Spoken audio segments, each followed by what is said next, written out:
gets here, the first thing I want to say, 6 in the morning, I'm walking in darkness up G Street on my way to meet the boss and the troops at church, and I'm seeing every one of you in line. And I'm thinking to myself, you didn't get the memo that said it's too cold to be outside. And I know Donald Trump won this election, but that kind of grit that you show standing out there is why he won. So, applause right.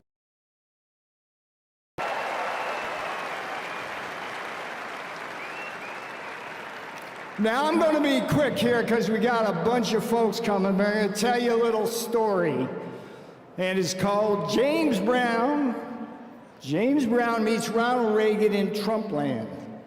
And it starts like this. Once upon a time, when I was a high school senior, back here in Washington, I got to check off the first thing on my bucket list, which was go to a James Brown concert at the Howard Theater.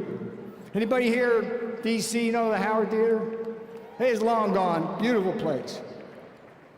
James Brown, you know as the King of Soul, but he was also called the hardest working man in show business. And James Brown and Donald Trump were actually good friends. And there's a story for the fake news. I don't know if you want to report this, but there's a rumor going around in 1999 when James gave the entertainment in Mar-a-Lago on New Year's Eve, he taught the boss how to dance. You can print that fake news because that's what you do. So why am I talking about this? Because Donald John Trump, like James Brown, Donald John Trump is the hardest working president in history.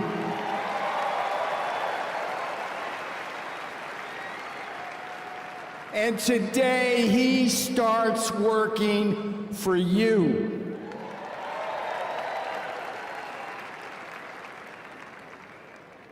You know, he got elected because he was on the right side of the issues. But it was also because he outworked everywhere. Now, where does Ronald Reagan come into it? Ronald Reagan said, personnel is policy and good personnel is good policy. Donald Trump is the spear, but he has assembled a beautiful team to do everything he wants to get done. Do you want secure borders? Do you want deportations? Do you want to stop the flow of fentanyl? Do you? Yeah, people like Tom Homan, Christine Nome, and El Supremo Stephen Miller. That's the personnel that's going to help Donald Trump do that. Back there, we got Chris Wright and Doug Burgum. They're the twins on Drill Baby Drill in the cabinet. They're going to get that done for you. And we're going to stop the wars out there. And Donald Trump's going to do it with the help of people like Marco Rubio as Secretary of State, and Steve Witkoff, who just helped negotiate the hostage release. And Pam Bondi, you know Pam Bondi? Yeah? Kash Patel? Yeah? What do you want them to do at the Justice Department and FBI? Clean that place up? What do you think? You see, Fauci got pardoned today? Yeah, well, as many of you know, they sent me to prison for 4 months for defending the Constitution. And I can tell you, with all honesty, I never met anybody in prison who did as bad stuff as those people. Fauci, Merrick Garland, Alvin Bragg. Time for a little accountability, perhaps. And lastly, I'm going to be a small part of the big trade and manufacturing team. You're going to see new folks, shining stars, like Howard Lutnick, the Commerce Secretary, Scott Bessent at Treasury. These men are giants in the world, and they're going to be with veterans like Jameson Greer and Kevin Hassett. And we, with Donald Trump as our commander-in-chief, are going to protect you from the unfair trade that ravages this country, steals our jobs, steals our factories. Are you ready? Are you ready? All right, I got one thing left on my bucket list here. Maybe you can help me out. I'm taking a risk here trying this. But I've gone to so many rallies and watched the boss, and I've always wanted to feel what it was like to be on stage as him when the crowd went absolutely wild. So why don't you warm yourselves up, get ready for the boss, and let me hear you say what you're gonna do for Donald Trump. Come on, come on, come on, baby, come on, baby, come on. All right, you are officially warmed up. I'm Peter Navarro. I am happy to be with you. You, the deplorables, we love you.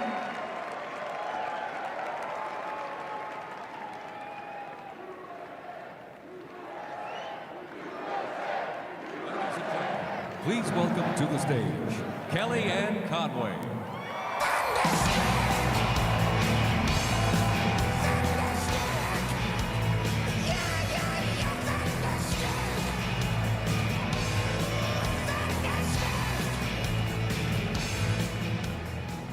Wow, happy inauguration, Liberation Day.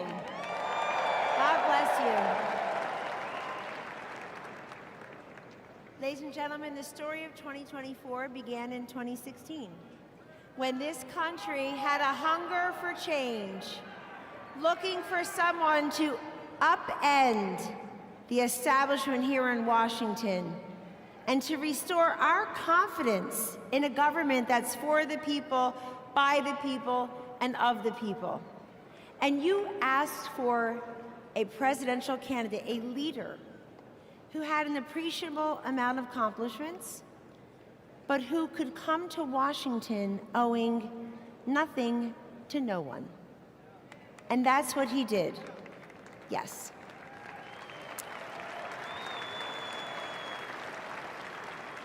President Trump is a metaphor for this country's greatness, defying the odds, pushing back on the naysayers, confounding the critics, and not backing down, never surrendering.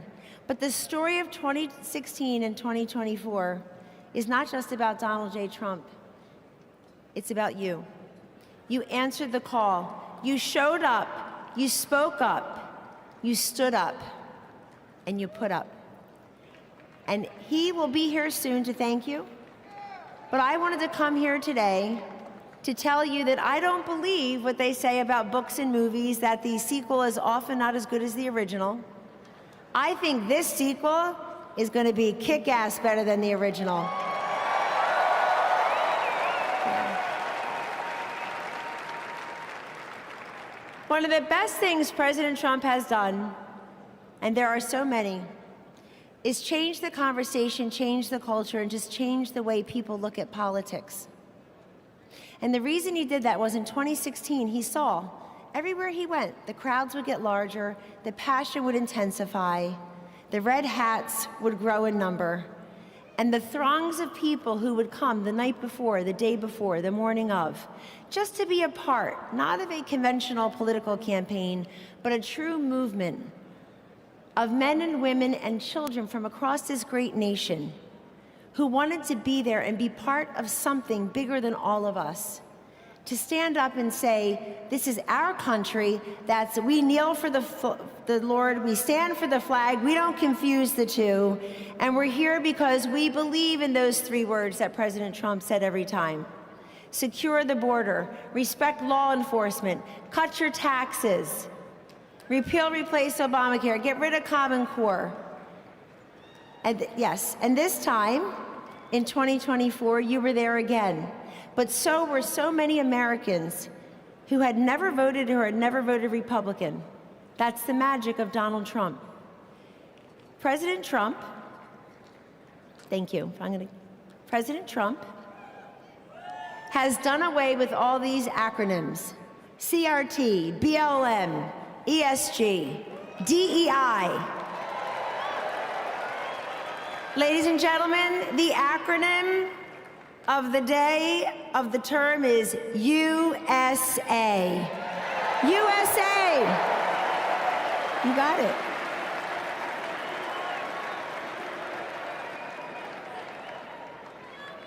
People in Washington love to fight. They love to fight. He's not fighting with Washington, he's fighting for you. And that's why you fight. So continue to stand up and speak up and show up and put up. And ladies and gentlemen, whether you were for him on day one or you or people you know did it on November 5th, 2024 for the first time, keep saying welcome. Let's bring more people into this movement. This is an optimistic, positive, forward-looking time for our nation, for our children, for our grandchildren, for our veterans, for the forgotten man, the forgotten woman, the forgotten child. President Trump, never forget, did not need to do this. He did not need to do this. He already had everything that people who go into politics want: money, fame, brilliant, beautiful wife, golf anytime he wants. He did this for the people. And as we all know, he dodged a bullet, but ladies and gentlemen, the whole country dodged a bullet in not having Hillary Clinton or Kamala Harris as our presidents. Welcome. Again, happy Inauguration Day, and we're just part of the warm-up band for the main act, Vice President J.D. Vance, and 45-47, President Donald J. Trump. God bless you, and God bless the USA.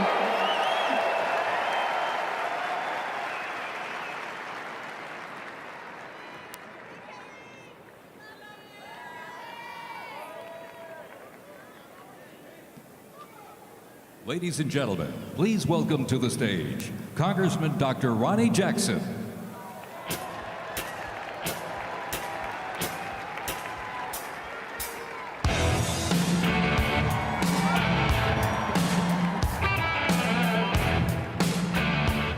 All right, welcome America to the greatest day ever. I don't have to tell anybody in this room, these are my favorite people on the planet right here. You guys are the MAGA warriors. You guys, thank you. Thank you for everything you do. Well, I also don't have to tell you there's a new sheriff in town, right? Donald J. Trump was right about everything. Everything. I've known him for a long time. I was blessed to be his physician and work in the White House side by side with him. I was blessed enough to be with him on January 20, 2017, 8 years ago. I spent the day with him. I watched him give his inaugural address. And I'll tell you, I was extraordinarily blessed to have just come from the Capitol, where I had one of the most satisfying 2 hours of my entire life, when I get to listen to President Trump talk about how horrible this country has been treated, and all of us have been treated, and the horrible things that have been done to all of us this last administration for the last 4 years, and how he was going to fix it all, and he did it right there with Hillary Clinton, Joe Biden, Jill Biden, and everybody else, Kamala Harris. They had to sit there and listen to it, and I loved it. Loved it.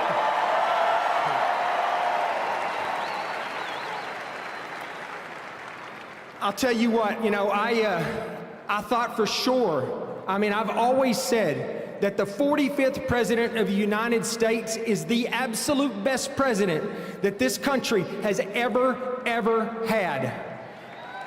But you know what? I think the 47th president's gonna be even better.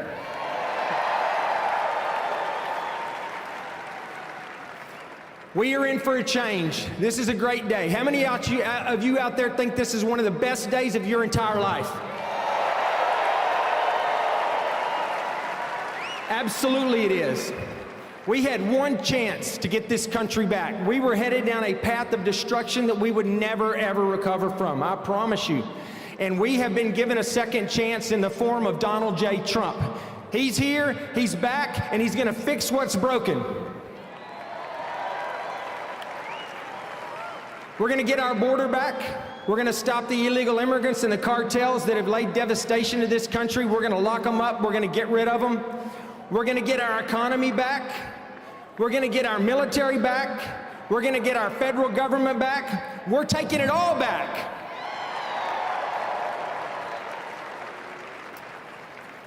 This is a great time to be an American. This is a great day to be an American. And I just wanted to come here, and I can't wait till he gets here to talk to all of you guys. I want to thank you for what you've done, because he got elected because people like you got out and you voted, and you took neighbors who've never voted to the polls, and we all voted, and there was an overwhelming mandate in this country for Donald Trump to come in here and to take this country back. And so I know we're all excited to be here today. It's going to be super exciting when he gets here in a minute. I just wanted to come up here and tell you how much I love you, how much I appreciate you. I want to say God bless you. God bless the United States of America, and God bless Donald J. Trump. Thank you, guys.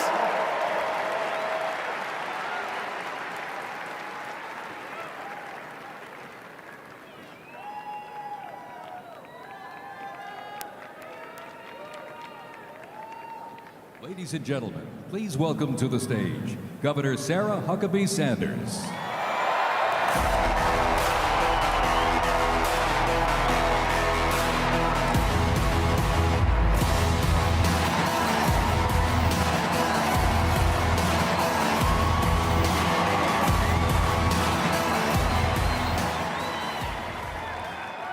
What a great day to be an American. I have to admit, it's a little surreal to be back in Washington, D.C. right now.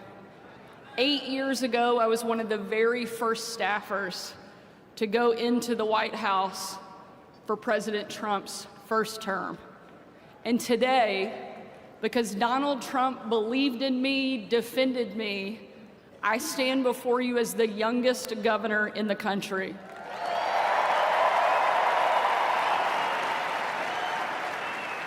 More importantly, I stand here as someone who absolutely loves this country and is so thankful we finally have a president that is back in the White House that will fight for each one of us.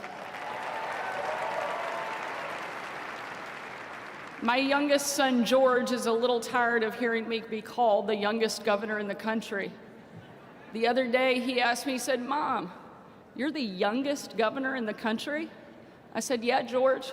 He said, "Wow, those other governors must be really old." No offense to my colleagues.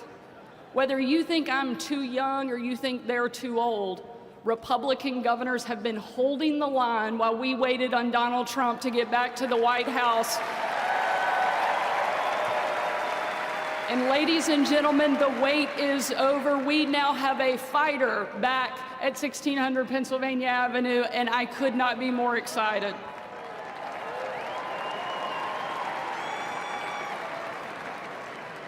The reason I'm so excited to see Donald Trump back in the White House is because I know he's a president who absolutely loves America. Not even an assassin's bullet could keep him down and stop him from continuing to fight for each one of us.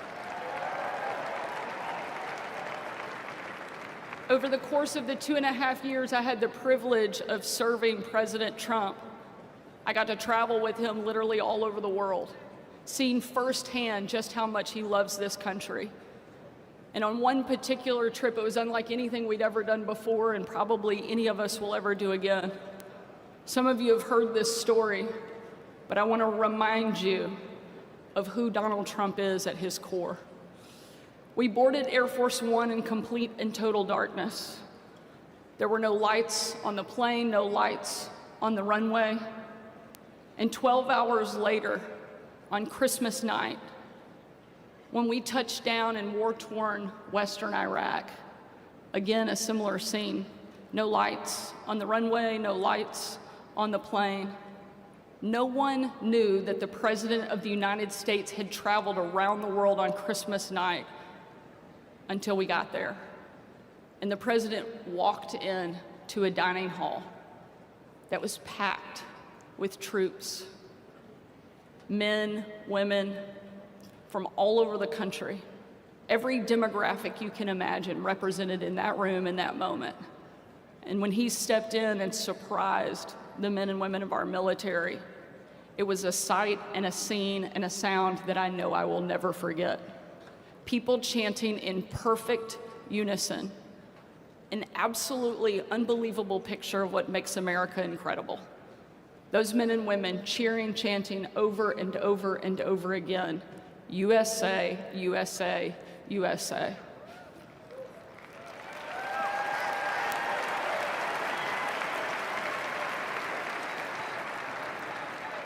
And there was a young soldier in the back of the room, and he said, "Mr. President, I re-enlisted in the military because of you." And the president said, without missing a beat, "And son, I am here because of you." We finally have a president who will stand up for our country and that will protect and fight for the men and women who wear the uniform and give us the freedom so we easily enjoy.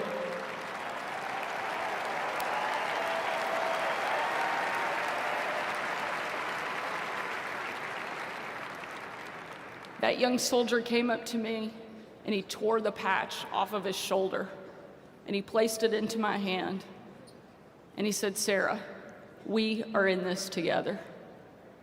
Ladies and gentlemen, that young man and everyone that has served before him, everyone that will serve after him, deserves to know that we have a leader that loves this country and will do everything he can to make it great, and that's exactly what we have in Donald J. Trump.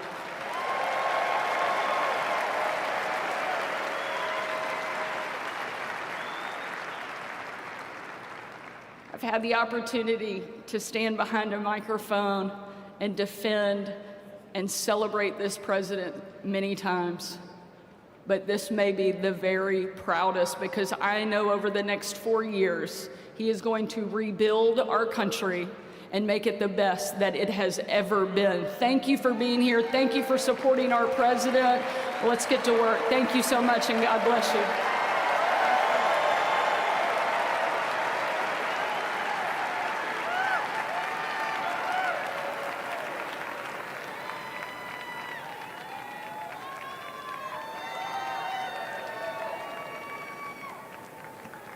Ladies and gentlemen, please welcome to the stage RNC Chairman Michael Whatley.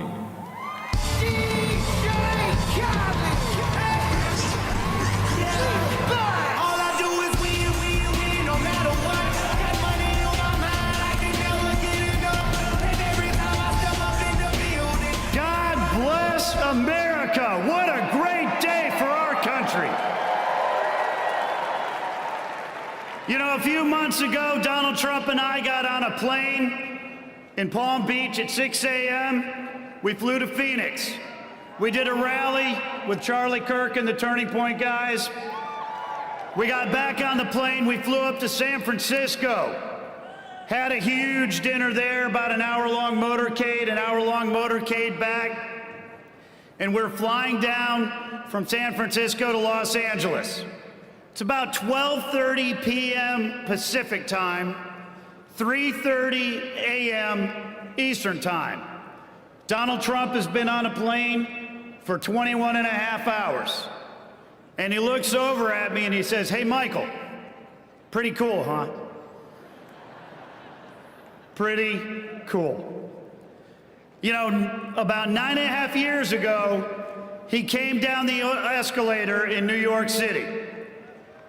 And to everybody's shock and dismay, he said, "I am going to make America great again. We are going to rebuild our southern border. We are going to restore our economy. We are going to keep our communities safe.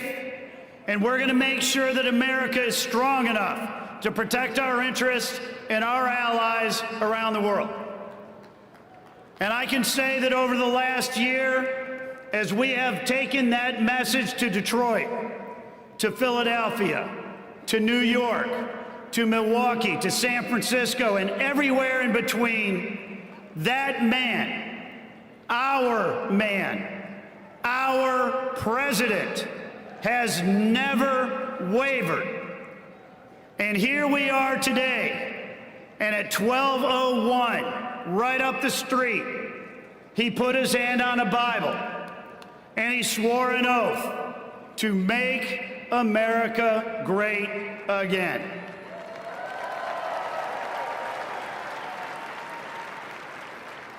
So let me ask you, and let me ask all of America, are you ready for America to be wealthy again? Are you ready for America to be safe again? Are you ready for America to be strong again? Are you ready for America to be great again? Are you ready for Donald J. Trump and J.D. Vance to be the president and the vice president of the United States of America? Pretty cool, huh? Thank you, America, and thank you for everything that you did to make today a reality.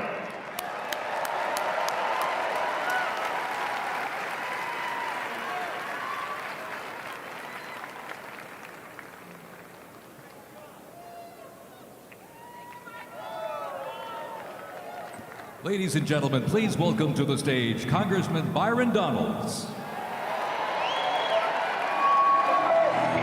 No one said it would be easy to hold your head up through the ups and downs. But if you want it and you believe it, you can find a way to turn it around. Got a feeling in my bones that a change is coming.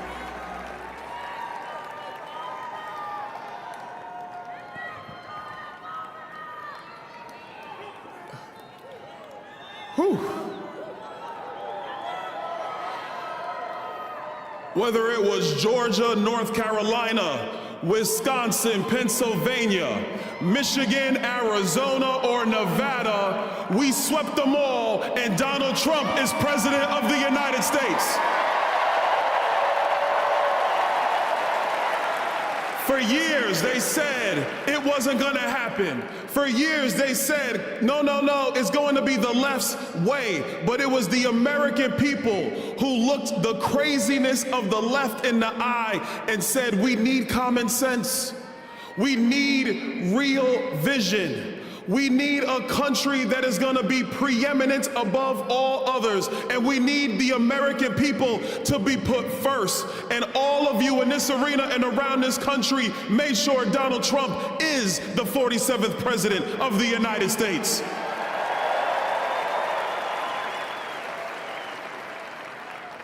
Being here in Washington on January 20th is special for me. This is the day we commemorate the birthday of Dr. King.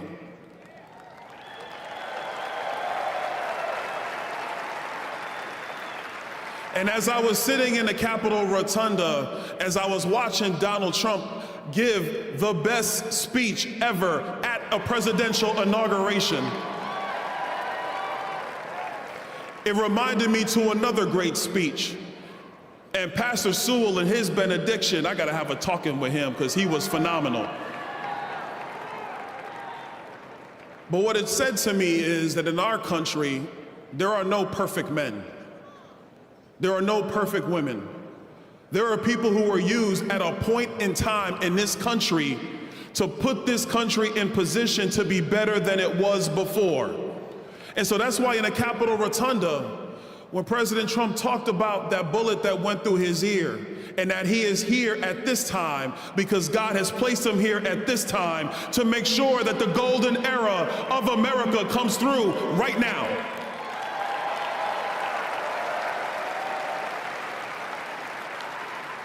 So yes, we are going to make sure that we get your prices under control and we have a great economy. Yes, we're going to get out of stupid wars and dumb conflicts, and we're going to have peace through strength. Yes, our soldiers are going to be focused on their core mission, and that is to kill the enemy and to come home. Yes, we're going to have the largest repatriation force of illegal immigrants in the history of this country, because the only way you come to America is legally, following the law.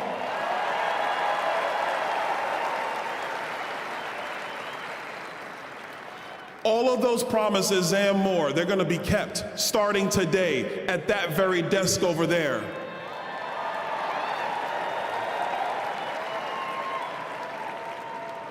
And I got a special message, and this is for states like California and New York and Illinois. If you want to continue to have a dumpster fire form of government, if you want to continue to mislead your people thinking that your radical policies are the way forward, people like myself in the great state of Florida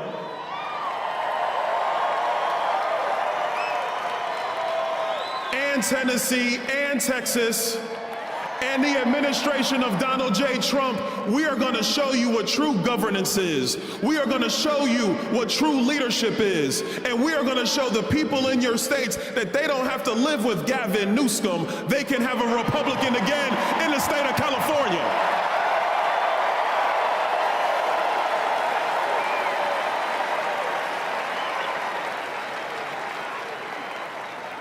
And the last thing, because I don't want this to be about red states versus blue states. We are Americans. And the thing that will unify us is the success of our nation. When a young kid can grow up in the inner city and make something of himself, that is success. When a mom can dream about her children and they achieve something wonderful in America, that is success. When an immigrant from another country comes through the right way, and they actually build something and they add to what America truly is, that is success. When we unify our efforts and we can disagree, but still keep the most perfect union ever known going, that is success. Those are the common sense ideals of America. That is the leadership that Donald Trump is going to bring. And I don't care if you're in California or Florida, that is going to be the guiding principles of the United States of America. So buckle up, everybody, because we're going to be unified. We're going to get the job done. And I don't know about you, I'm kind of sick of speeches. On Capitol Hill, a few blocks from here, we are going to get the job done, or people will be moved out of the way. God bless you guys. God bless America. God bless Donald Trump and J.D. Vance and their families. God bless you.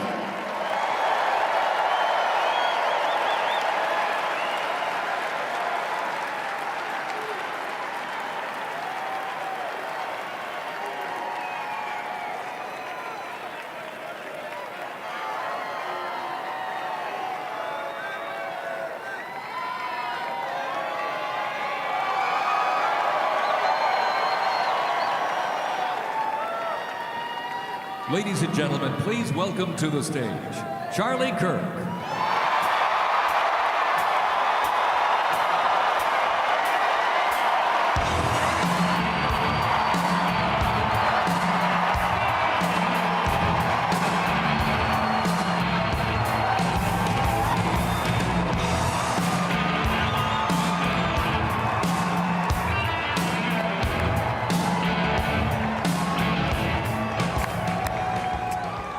We did it, everybody.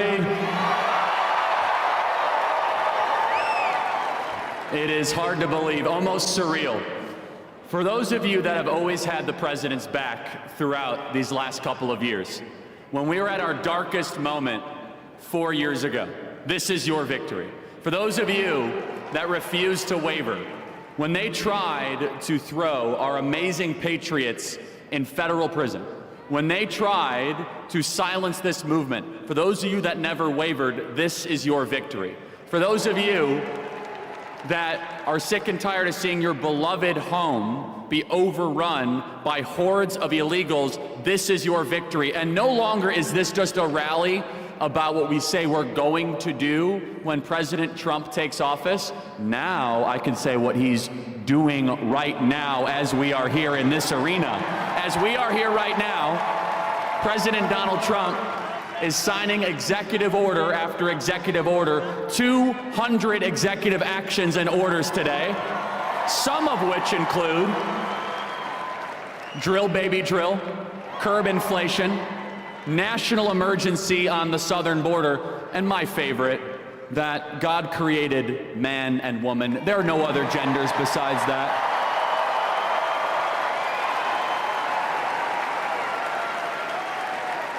No more critical race theory or diversity, equity, inclusion in our military. Our taxpayer dollars will no longer fund our kids to hate our country. It is over as of today, thanks to President Trump.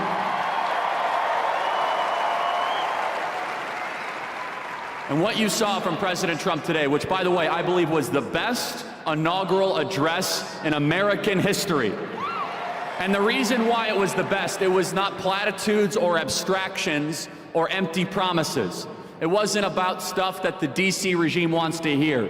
While they were all sitting behind him, he basically said, the people in this room have been robbing you, the American people.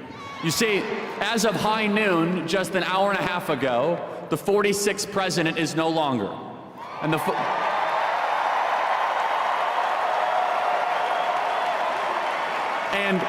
you might think it was Joe Biden, but it really was a bunch of White House staffers that you've never heard of before.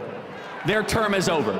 It will go 45 Trump, a bunch of White House staffers, 47 Trump. That is how the succession will go. And what we have seen these last couple of years was the intentional destruction and obliteration of our homeland. And in just one day, we're going to understand a very simple truth, that decline is a choice. That when your country is failing, it's because our leaders have decided to allow it to fail. And President Trump, I really believe, is on a mission from the Almighty to save this country in that millimeter miracle where he very well could have been not just shot, but unspeakable things could have happened in Butler, Pennsylvania. And the reason that they wanted to take out Donald Trump so bad, 700 years in federal prison, every possible way imaginable, is because he brings you guys into the room, is because he brings you into the negotiation. You see, this was supposed to be a managed decline of the United States of America. And just understand what you are living through. You're living through a new American renaissance. And honestly, there were a lot of people that said there's no way they'll allow Donald Trump to be president again. They're gonna steal it. They're going to use the machines, and I understand all that. They're going to try to take him out, but never underestimate the will of the American people and the sovereignty of God towards righteous and good purposes. Donald Trump is evidence that God is not done with the United States of America, that our best days are ahead of us.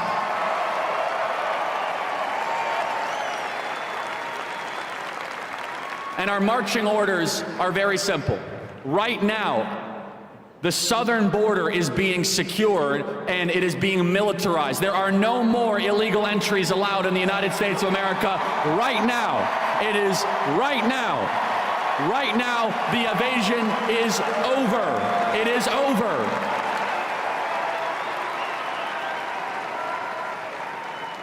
And we have to understand that it's going to be more than just executive actions. It's all of you continue to fight in your community. It's all of you continue to understand that this is going to be a bottom-up movement to reclaim our communities, to reclaim our school boards, to make sure our kids love America again. And for me personally, I have a lot of things that I could have done, but the most important thing that I can do and Turning Point can do is to go back on these campuses to make sure that Gen Z is the most conservative generation in American history. I'll say this in closing, everybody. In closing, Donald Trump won the White House largely because younger voters trusted Donald Trump with their vote. It was the largest swing of any demographic, a 35-point swing. For 12 years, I have been focusing on trying to get young people to believe in America, to believe in conservative principles. And I went to campus after campus, and you know, it was not easy work. It was very difficult. But I will, to all the young people of America and Gen Z, I want you to know, President Trump is going to deliver for you so that you could be able to own a home, have big families, believe in this country, and the American dream that your parents once had, you will also be able to enjoy. And let us all together say, thank you, God. Thank you for giving us 45 and 47. Thank you for delivering this country from the most awful people imaginable. Our best days are ahead. Thank you, everybody. God bless you all.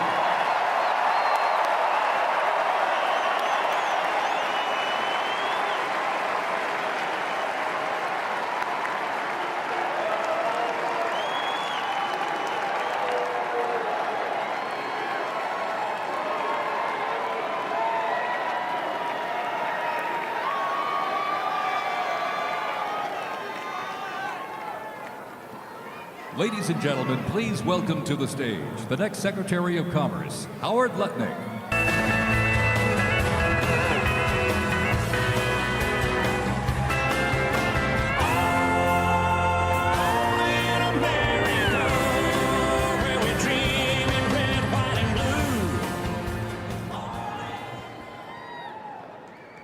Good afternoon on the greatest inauguration day ever.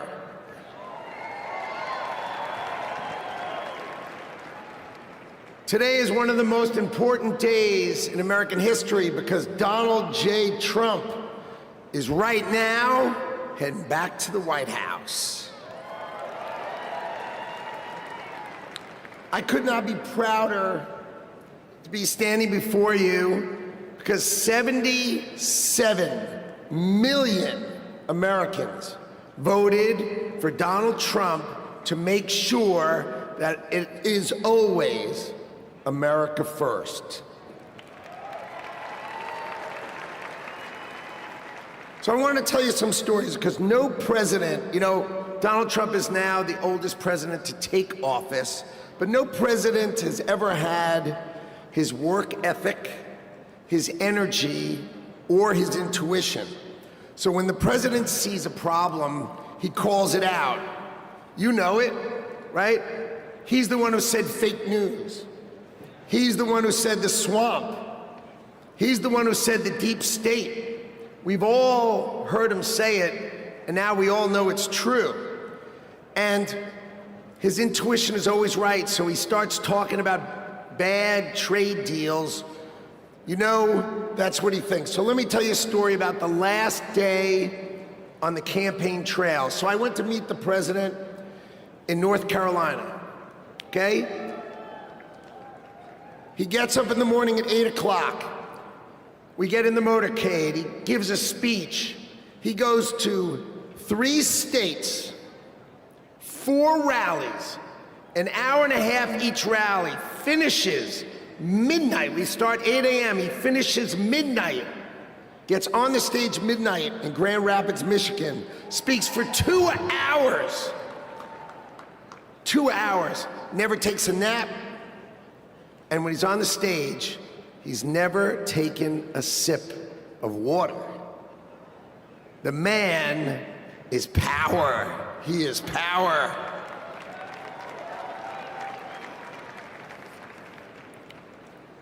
See, no other president will let the administration do it.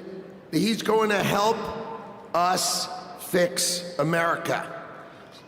So, I've never been in politics before. I spent my life working and building companies, and I worked hard to build a life that really it's only possible in America.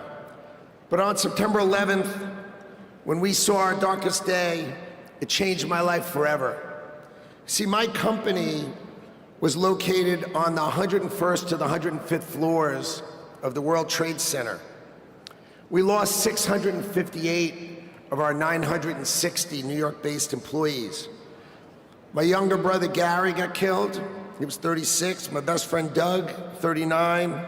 658 of my friends and colleagues got killed. So 9/11 could have broken us, but we Americans were company so we could take care of the 658 families that we lost.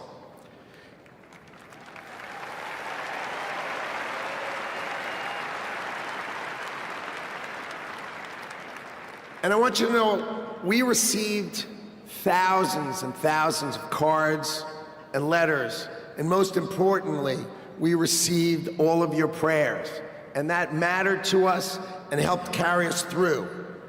So the events of September 11th, they instilled in me a sense of community and dedication for the country. So when the president asked me to join him in his administration, I jumped at the chance. So I was the co-chair of the transition team, which helped pick for the president, helped sort of set him up so he could pick all the nominees. And then I'm really proud to tell you that he was nominated, President Trump has nominated me to be the next Secretary of Commerce for the United States to serve all of you.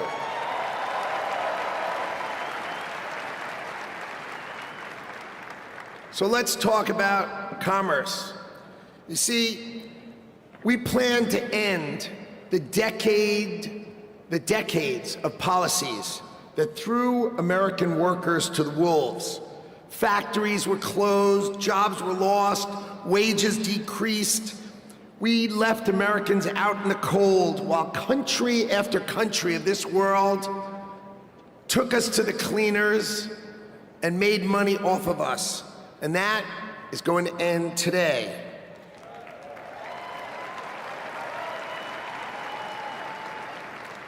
At the start of the 20th century, America was the richest country on earth, and we defended our workers from unfair trade policies with tariffs.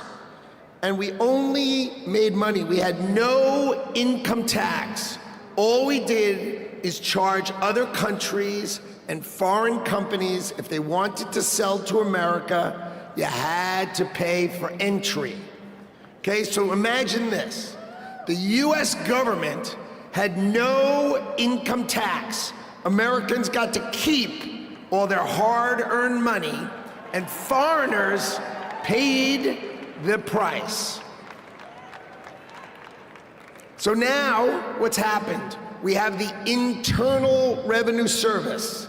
That means charge us internally. Now imagine politicians who can't even balance their own checkbook, taking our money, and what do they do every year? Let's just take more, let's just take more, let's just take more. So this is how Donald Trump is going to end it and fix it. Last week, he announced that we're going to return America to greatness by creating, and today is its birth date, the External Revenue Service. So if you're always wondering, is some bureaucrat going to cut your benefits? Not under Donald Trump. Not under Donald Trump. It means foreign companies are going to pay if they want to come and sell products to the wealthiest country on earth. And if they want to compete with American workers, then let's just not tax our American workers. It means creating level playing fields, and it means that America will be great by reducing the taxes that we pay and driving the ones that they pay.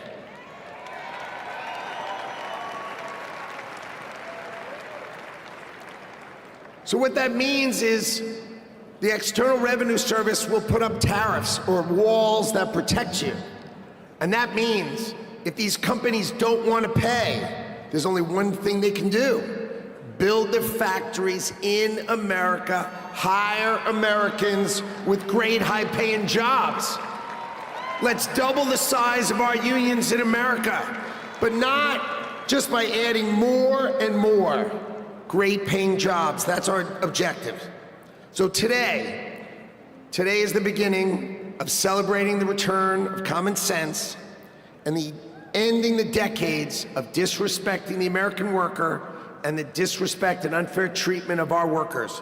Today, Donald Trump returns to the White House and prosperity returns to America. Thank you all. And I love today. What a day.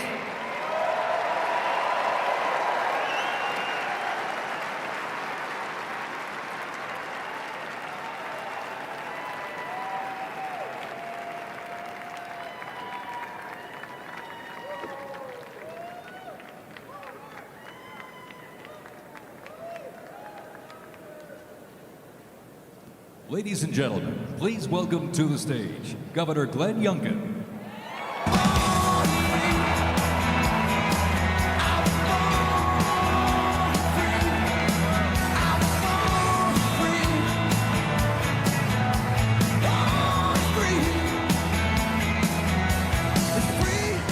Thank you. Well, come on now. Can't you feel it? The American spirit is alive and well.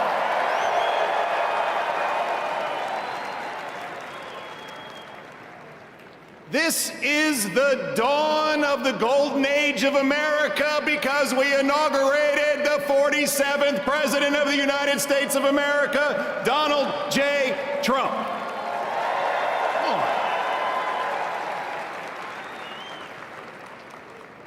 What a day to be in Washington, D.C. You know, I live right across the river in Virginia. And by the way, in Virginia, we know that taxes have to be low, jobs have to be plentiful, and it's your money, not the government's. But we also know that in Virginia and in America, freedom is not free. We know that our military heroes and their families sacrifice everything. We know that law enforcement stands in the breach. We must back the blue, and I want everybody here to give a rounding applause for the 25,000 military and police officers keeping us all safe today in Washington, D.C.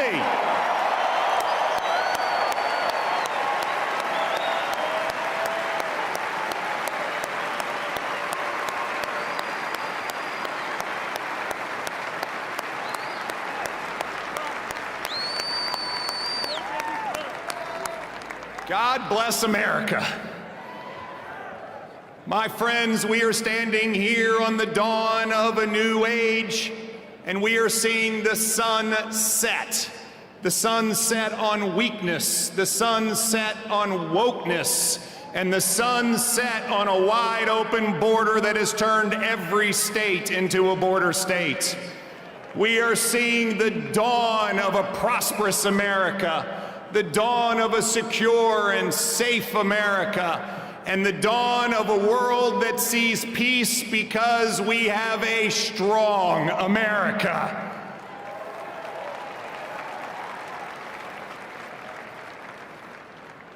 Our new president, Donald J. Trump, has never, ever lost faith in America. They tried to take him down legally. They tried to put him in jail. They tried to even assassinate him.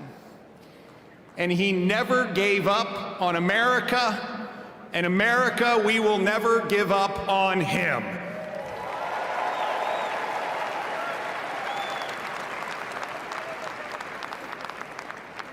And as we stand here on this dawn of the next golden age in America, we all have a responsibility. It is our responsibility to stand every day in support of this administration, to do everything that we possibly can do for America's success. President Trump deeply believes this, and both he and J.D. Vance have already gone to work. He is signing executive orders. He is closing the border. He is bringing down inflation. He is stepping into the breach.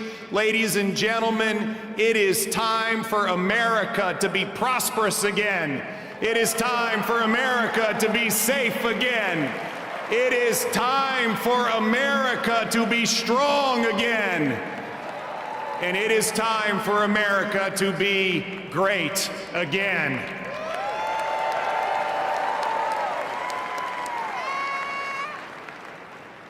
I hail from the great Commonwealth of Virginia, and we know a few great Americans in our history, from George Washington to Thomas Jefferson to James Madison to Patrick Henry, who echoed, "Give me liberty or give me death."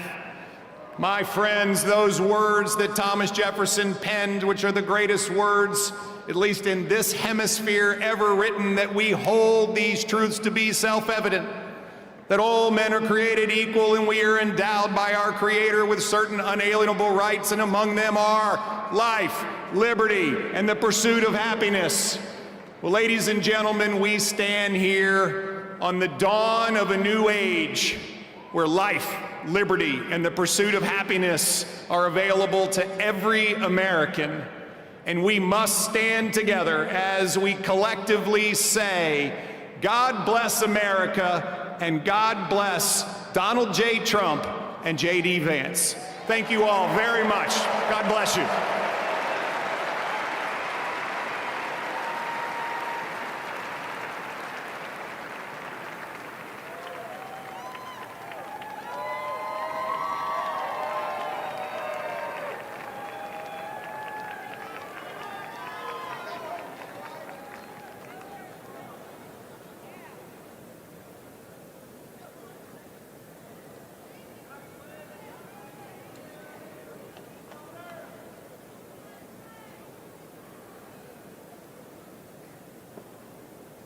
Ladies and gentlemen, please welcome to the stage, Mr. Elon Musk.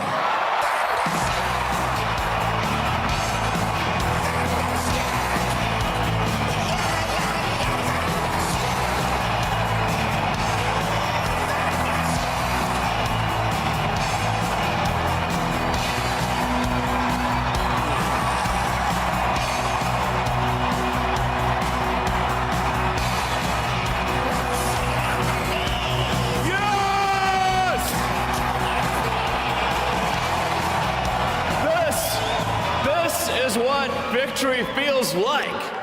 Yeah! And this was no ordinary victory. This was a fork in the road of human civilization. Okay. You know, there are elections that come and go. Some elections are, you know, important, some are not. But this one this one really mattered.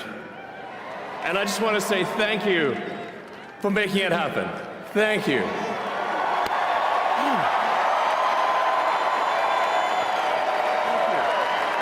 My heart goes out to you. It is thanks to you that the future of civilization is assured. Thanks to you. We're going to have safe cities, finally, safe cities. Secure borders, sensible spending, basic stuff.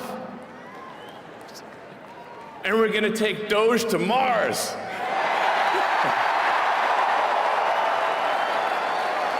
I mean, can you imagine how awesome it will be to have American astronauts plant the flag on another planet for the first time?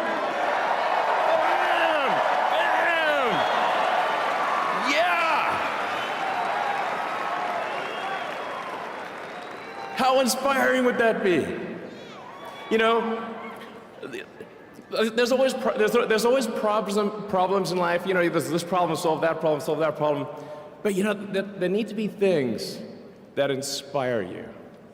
There need to be things that make you glad to wake up in the morning and say, I'm looking forward to the future. Yeah. I love you guys.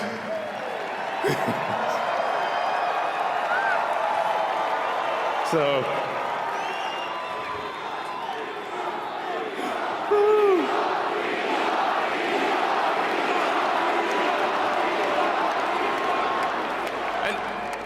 and let me tell you, I'm gonna work my ass off for you guys. So,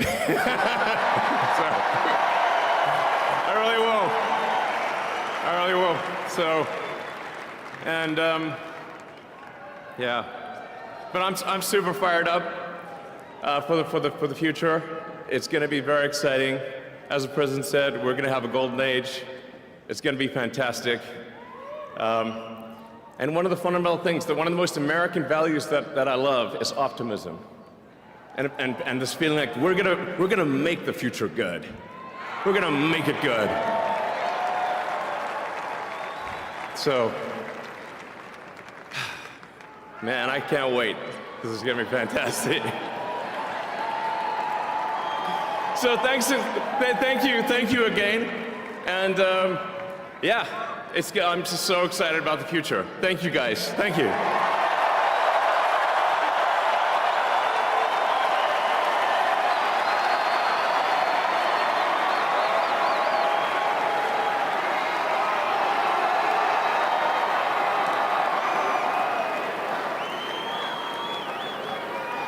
Ladies and gentlemen, please welcome to the stage Kash Patel.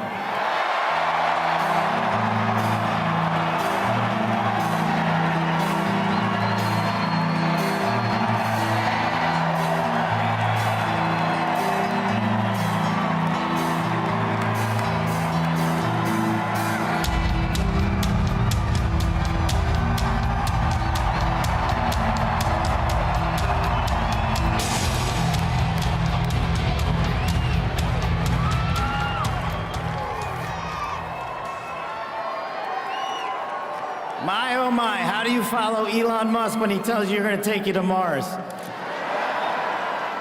I'll tell you how. He and I share something deeply. We love the American dream. And we have been given a gift by God today to usher in a new dynasty because we just inaugurated Donald J. Trump as our 47th president.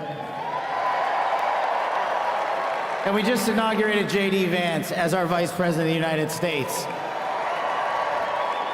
And we did that because the American dream is alive and well, because you chose that our dream can be the dream for our children and the dream for our world.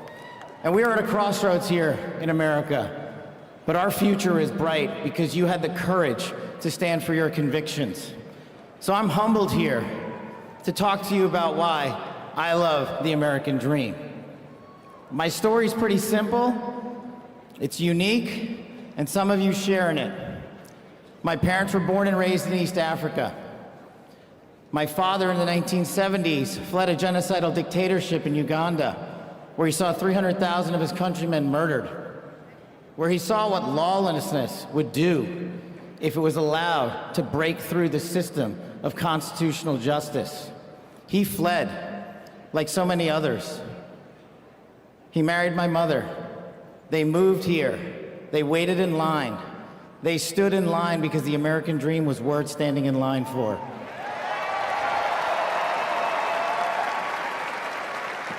That dream is woven into the fabric of this nation, and our immigration policy is the greatest policy in the world. And now that we have Donald J. Trump and J.D. Vance, it will become the greatest policy in the world again.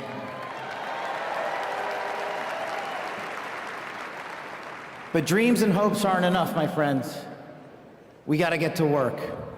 And we gotta accept the realities that too many of you know from your communities. President Trump launched in his first term priorities of national security, law enforcement, economy, and global diplomacy. But now, we have to retread some of that. And I'd just like to go over a few of the things that our community has been living under these last few years. In the last calendar year alone, we had 100,000 drug overdoses.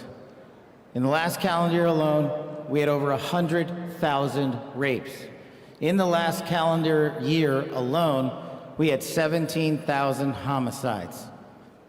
That is unacceptable in 2025 in the United States of America. That is why we need constitutional law and order. When I read the statistic that for the age group of 18 to 45, the #1 cause of death is CCP fentanyl.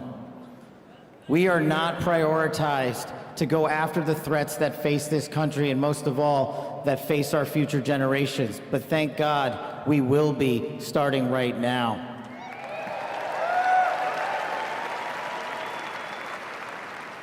President Trump and J.D. Vance's leadership and administration will usher in the priorities that I cherished during my 16 years in government service. That we will always, always honor the men and women who wear the cloth of our nation and stand on that wall and tell you nothing's getting by them tonight. And so to them, thank you.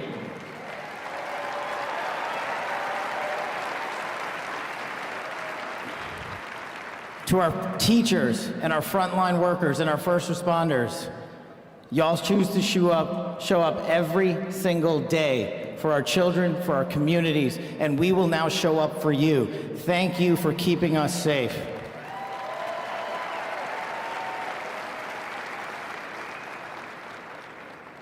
To the men and women in law enforcement, and maybe I'm biased on this one, our police officers, our sheriffs, our federal agents are some of the greatest warriors that God has ever created. And we will put them first because they have our backs, and now we will have your backs.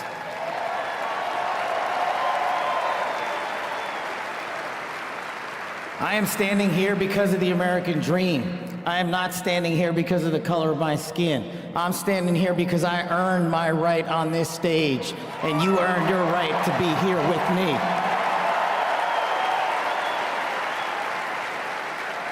And I promise you this, with every fiber of my being, that our law enforcement, that our teachers, that our first responders, that our veterans, that our men and women in uniform who dare to serve this country and put themselves below the rest of our needs will be reprioritized to the top of the heap because they are standing on that wall, and we will not let that light go dark on them.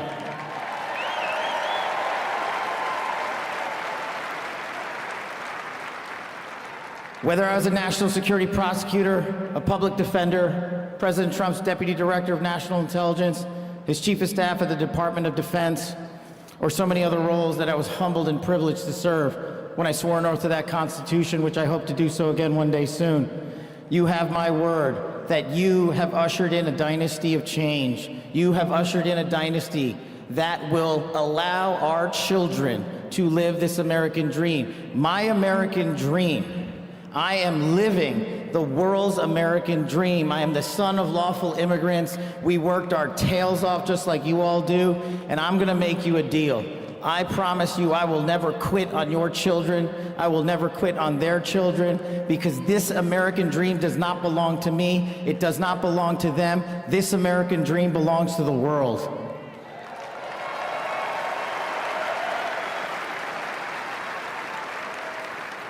So in closing, I just want to tell you this. It's pretty cool to be speaking in Capital One Arena right before the boss.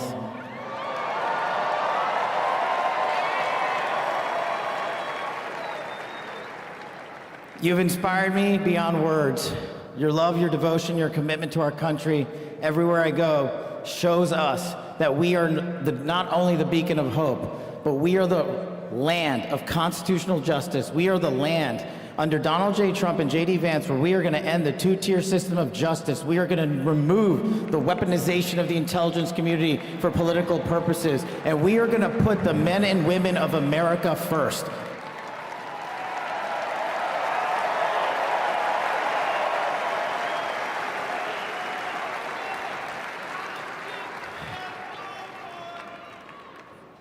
So listen, there's just one thing left to do. We all got work to do. We've got the greatest president and the greatest vice president in the history of the world. And so I just need y'all to do a little bit more. Every time you see a law enforcement officer, every time you see a veteran, every time you see a teacher, shake their hand. Give them a little bit of your time, because they're giving us all of our time. And don't forget to enjoy the ride, ladies and gentlemen. God bless America. God bless these United States of America. God bless every one of you. I'm living the American dream. My name is Kash Patel, and I ain't going anywhere. Let's go to work.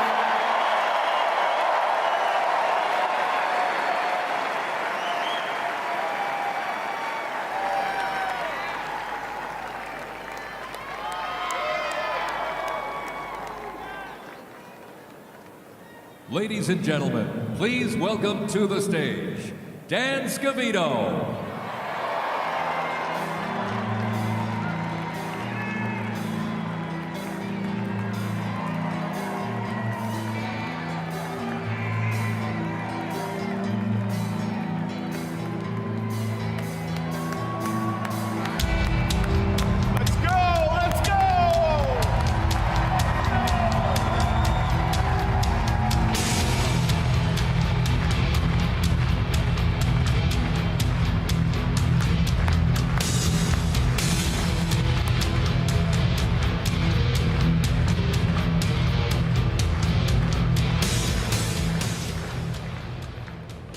Hello, Patriots. How's everybody doing this evening?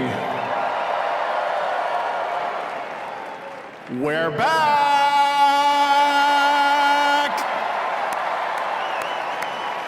USA! USA!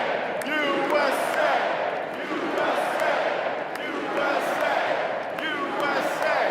USA! The 45th and the 47th President of the United States of America will be here shortly.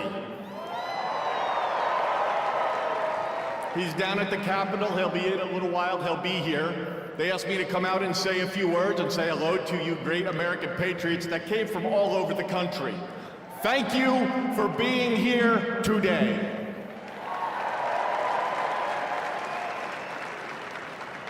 One thing I just noticed when we were leaving the Capitol after the swearing in that really hit me hard after the journey we have been on over the last 9 years, especially over the last 4 years. It really hit me when they took the presidential seal right here and put it on front of the podium for when the president gets here. President Trump often says to us on Team Trump over the years, "You're so lucky that I took you on this journey." In the good times and the bad times, no matter what would be happening, we'd be sitting on Trump Force One, Air Force One, in the Oval Office, at Mar-a-Lago, no matter where it may be. Good times, bad times. You are so lucky I took you on this journey. And you know what, Mr. President? You are damn right. You took all of us on this journey.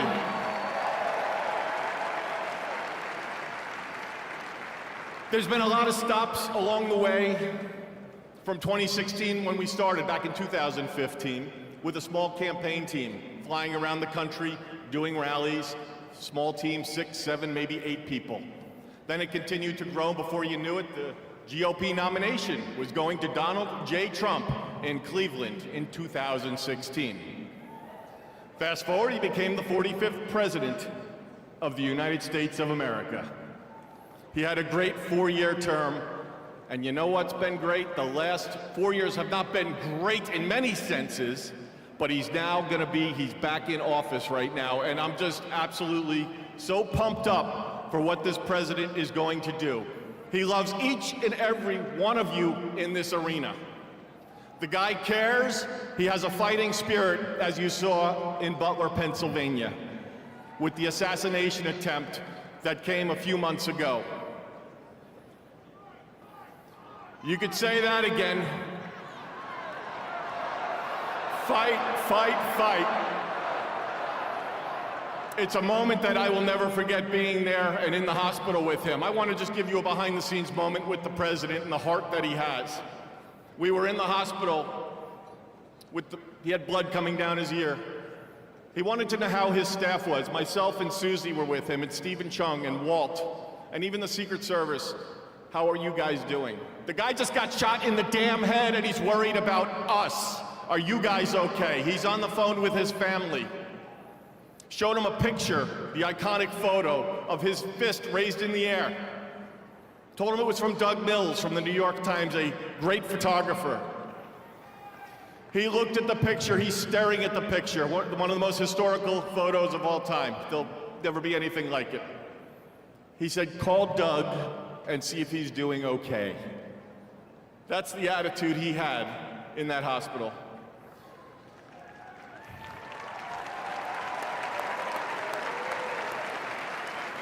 Our president has been resilient through a lot.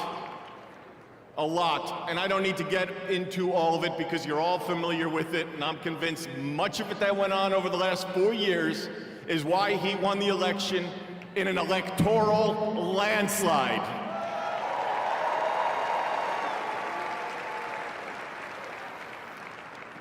In Butler, Pennsylvania, when he got up and he raised that fist and he shouted, "Fight." He will do that for every one of you, for the United States of America. He will always put America first, without question. He loves what he does. He's got a great administration and a great team behind him. What a journey. McDonald's, drive-through window.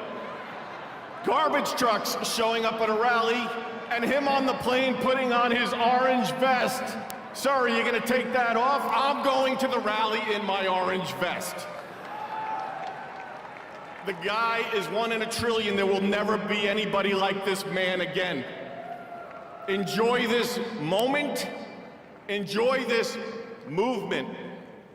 And together, we will continue to fight, fight, fight, put America first, and make America great again. God bless everybody here. We love you. Thank you.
Farewell.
Sir, this includes first honors.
Hold it. March. Ready.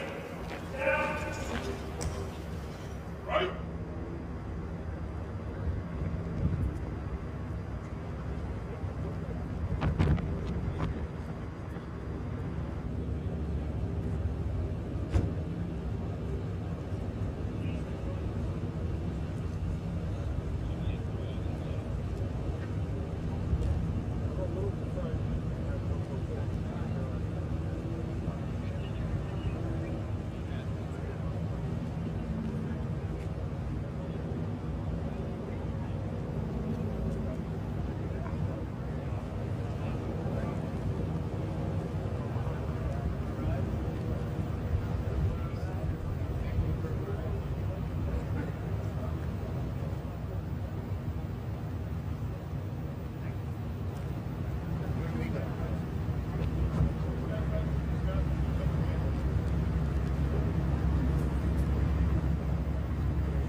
Well, ladies and gentlemen, welcome to the 2025 Presidential Inaugural Parade. My name is Dan Taylor, and I'm very honored to be requested by our president to be your parade announcer. And it's great to be here with you. I have to say it is a bit of a different format for a parade, but of course our president wanted to keep us safe, wanted to keep us warm. And I can tell you something, the talent that's going to be going through these doors into this arena, it is going to get hot in here tonight. So thank you for joining us as we celebrate this historic occasion on behalf of the Trump-Vance Presidential Inaugural Committee. The ceremony's about to begin. We're going to get things underway, so if you're with family and friends, been talking in the halls or whatever, get down to your seats, grab a snack. We're going to get the show on the road.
Ladies and gentlemen, we'd like to welcome the official fanfare music group of the President of the United States.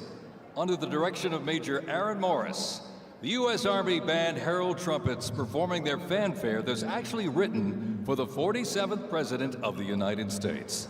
Listen to this, it's amazing. This is Brass and Glory.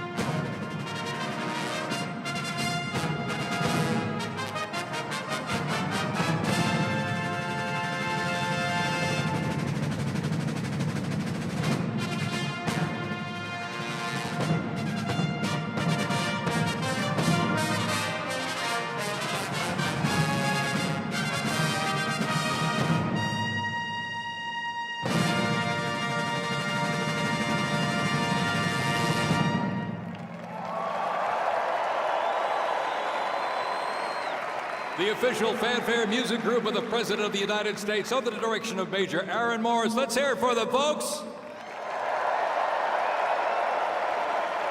Brass and Glory.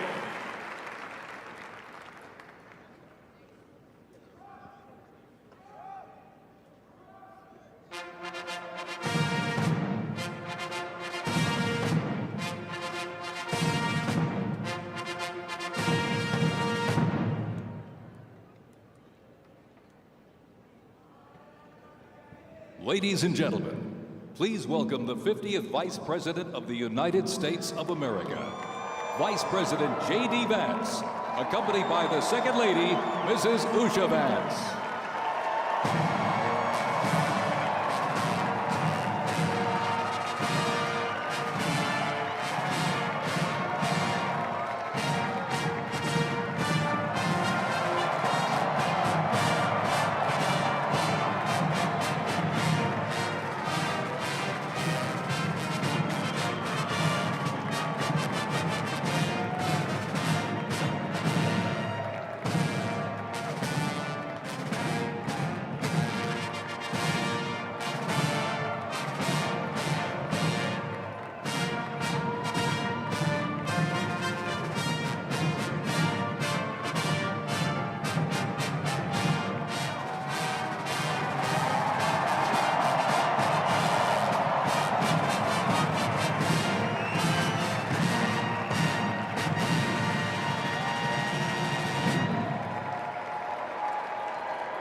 Ladies and gentlemen, please welcome the 47th President of the United States of America, Donald J. Trump, accompanied by the First Lady, Mrs. Melania Trump.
Ladies and gentlemen, we now present a selection of participants for the 2025 Presidential Inaugural Parade.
Ladies and gentlemen, the heroes of Butler County are here.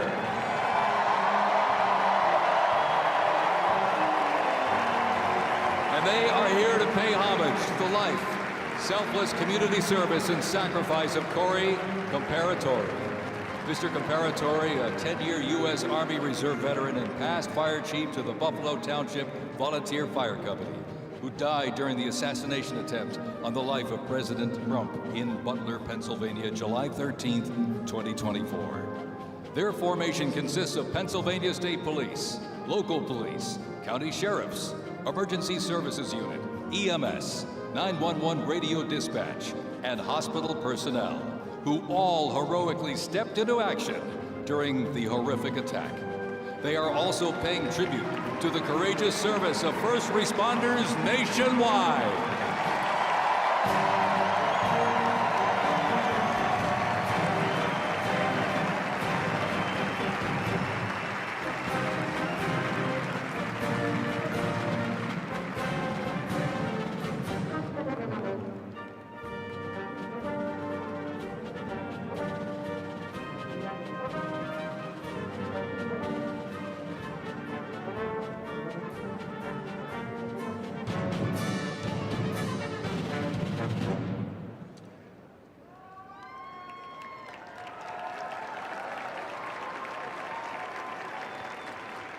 Ladies and gentlemen, at this very special event, let us now take a moment of silence in honor of Corey Comparatori.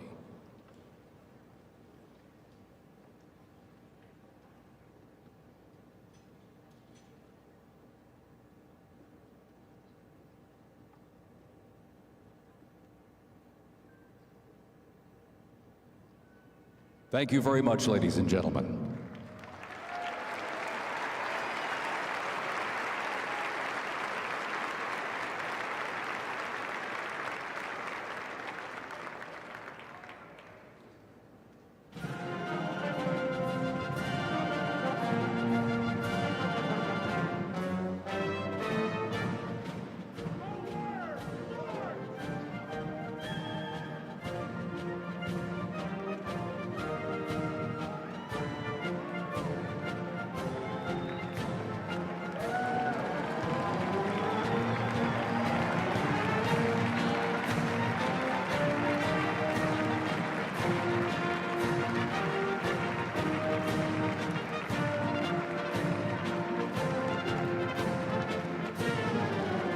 We now present to you the New York Military Academy from Cornwall-on-Hudson, New York. New York Military Academy stands out due to its unique connection to the president himself. President Trump is a 1964 graduate and has been enshrined as one of our alumni of distinction. This historic academy has been named the Junior Reserve Officer Training Corps, that's JROTC, and are marching with their cadet dress uniforms. Look at these, all modeled after post-World War I General Blackjack Pershing's gray uniform.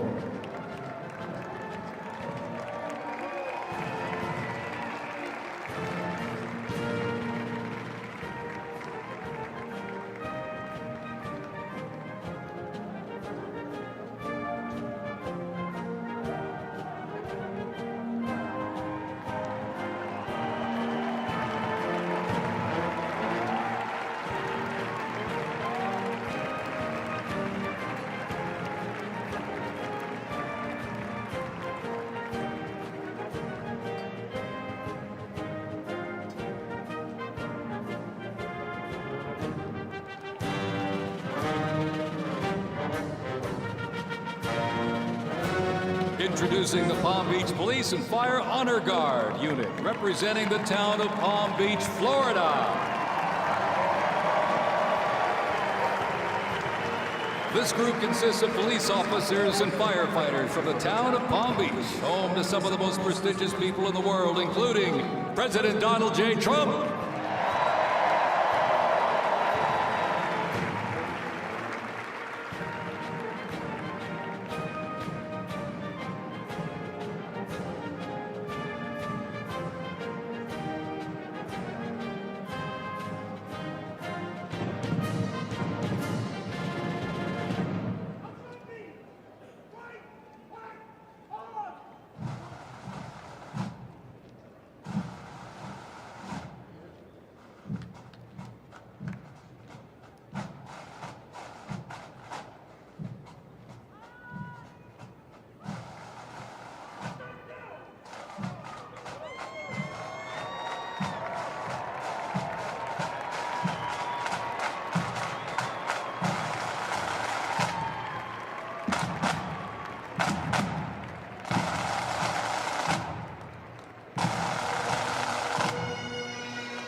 And here we go, ladies and gentlemen, the NYPD Emerald Society Pipes and Drums from New York City.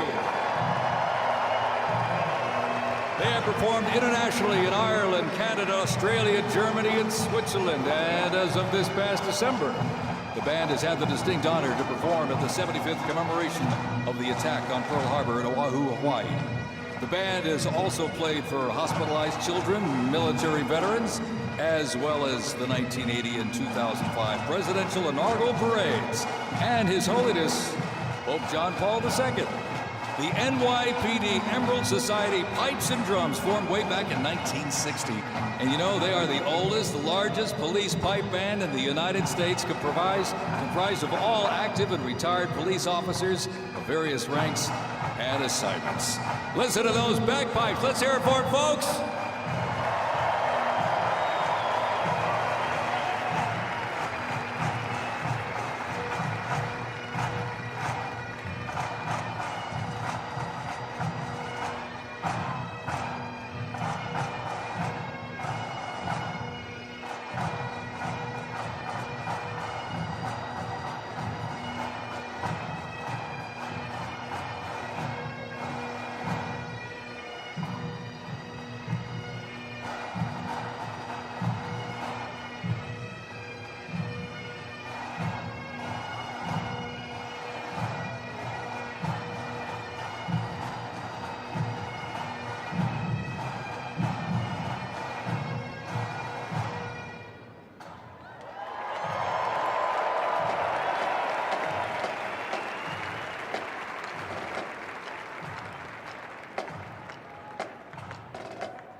And look at this, here's one that hits close to home for our Vice President. We now welcome the Middletown High School Marching Band and cheerleaders. They're traveling all the way from Middletown, Ohio to proudly represent their school, our nation, and outstanding alumni, including our new Vice President of the United States, J.D. Vance.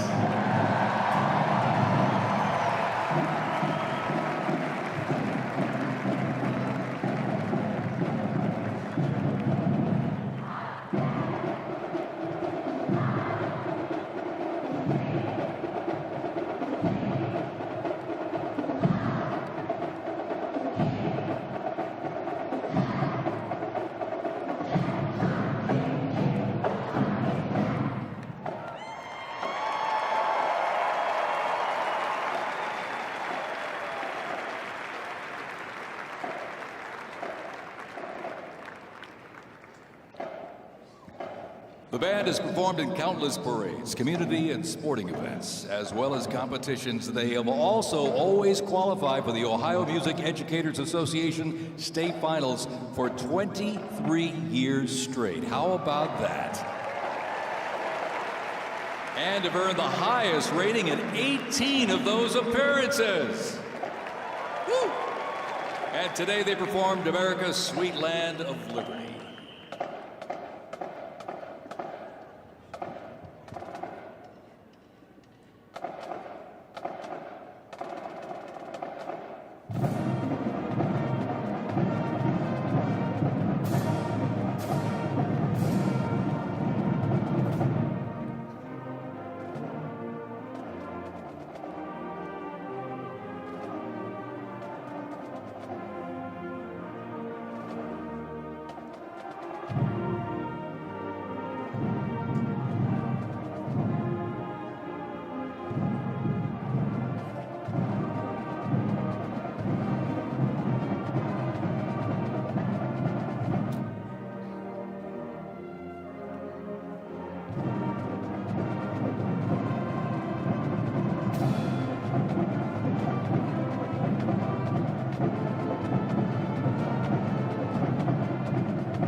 And while they cheer here in the arena, let's cheer for him again, folks, from our VP hometown, Middletown High School Marching Band.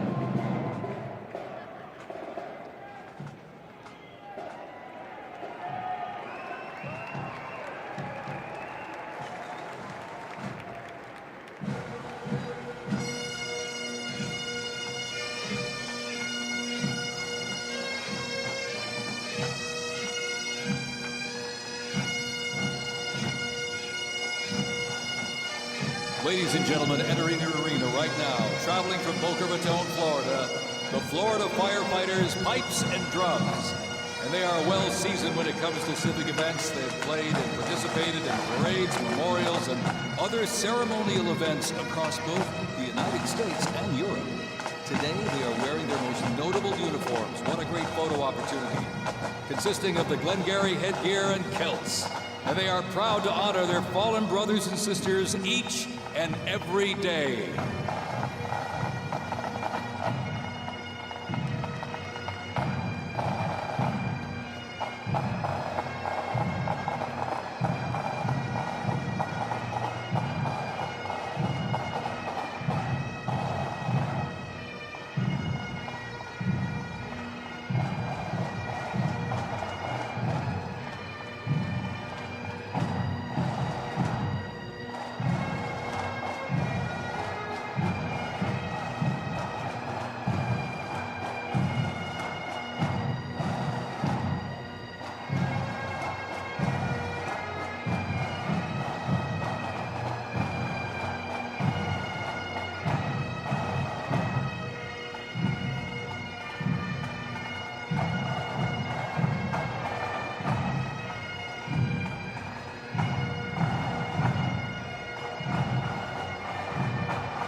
As the Florida Firefighters Pipes and Drums leave the arena, we keep the rhythm and the drums going. Please welcome the Stewart's Creek High School Marching Band. Traveling all the way from Smyrna, Tennessee, they are proud to represent the volunteer state in the 2025 Presidential Inaugural Parade.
And as the beat of the drums continues, established in 2013, that band has rapidly become one of Tennessee's premier high school music programs.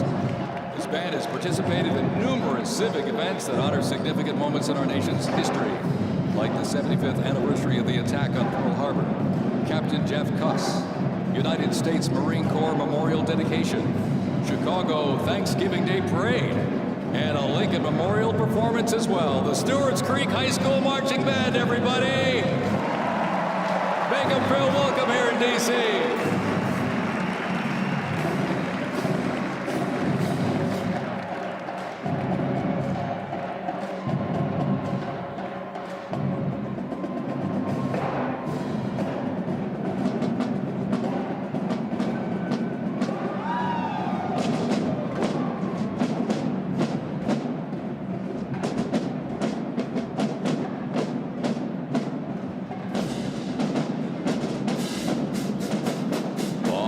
Ladies and gentlemen, now welcoming the Mississippi Valley State University Band.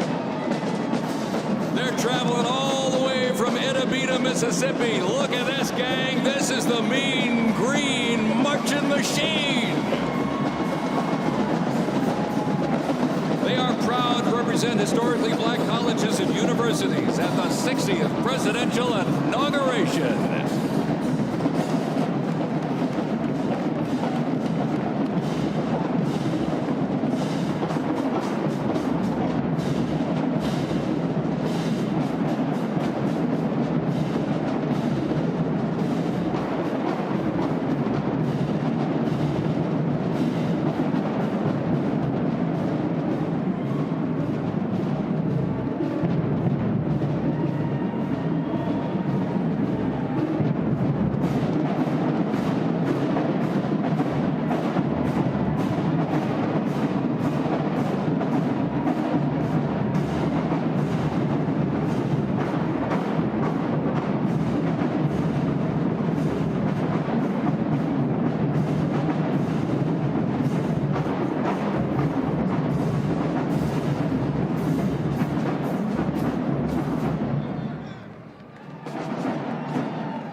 close to 300 from the Mississippi Valley State University Band.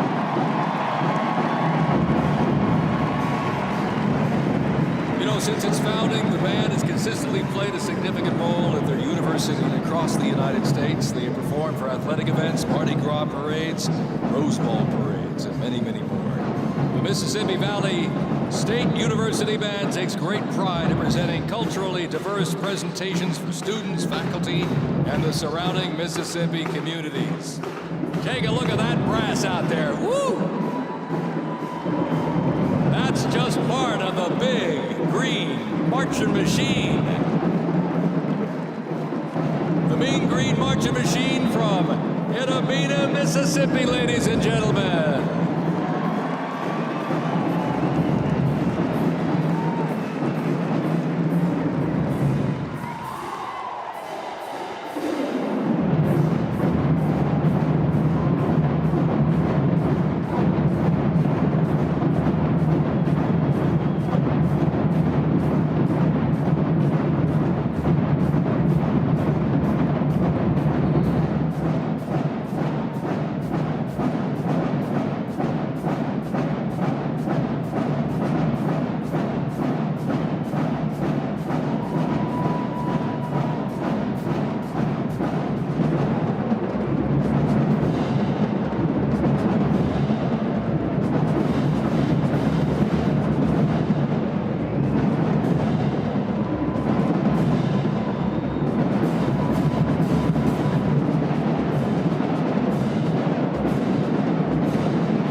Ladies and gentlemen, please welcome our new special envoy to the Middle East, Steve Witkoff.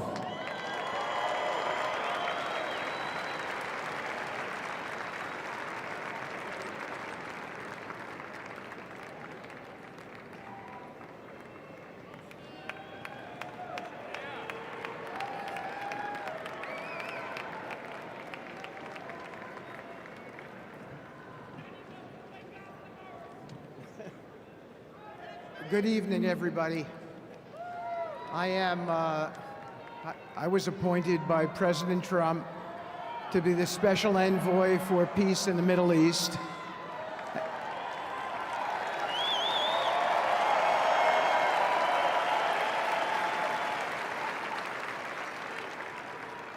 And I'd like to describe to you some of the things we're doing and how it informs on President Trump's policies.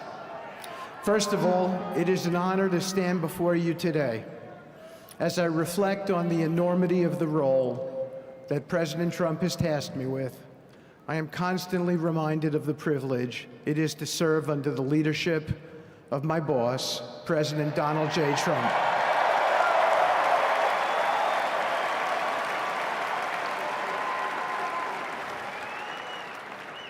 His presidency has provided a clear, bold vision for the Middle East, and it is this vision that guides every step I take in the mission. President Trump's leadership has redefined what is possible in the pursuit of progress and stability in the Middle East. His decisive, pragmatic approach ensures that even the most entrenched conflicts are met with fresh perspectives and innovative strategies. His policies have already delivered remarkable successes, such as yesterday's release of hostages in Gaza.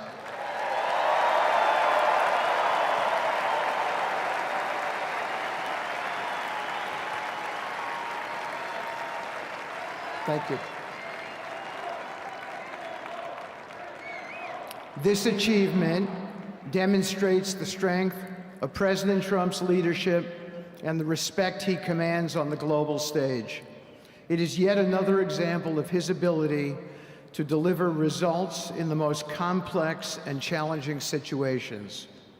The Abraham Accords, a testament to his vision and determination, have also brought historic progress to the region, transforming old rivalries into new alliances.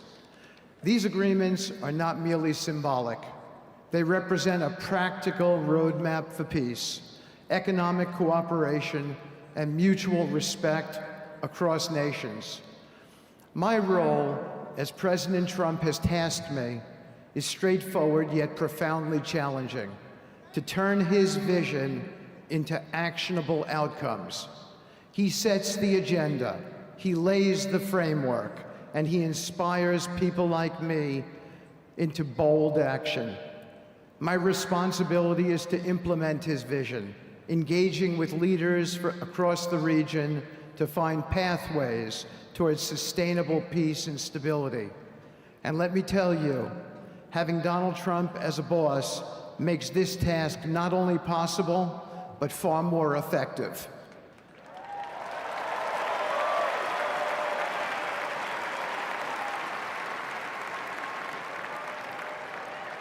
President Trump's reputation as a leader who delivers results resonates far beyond Washington.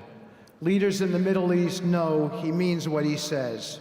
His ability to cut through bureaucratic gridlock and focus on tangible results is the game changer.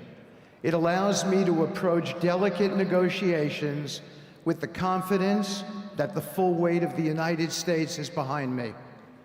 The principles President Trump has laid out for our approach to the Middle East and foreign policy in general are fourfold, and they are clear. 1, respect for sovereignty. Every nation deserves the right to determine its own destiny, free from the interference of external powers. 2, economic prosperity as a bridge to stability.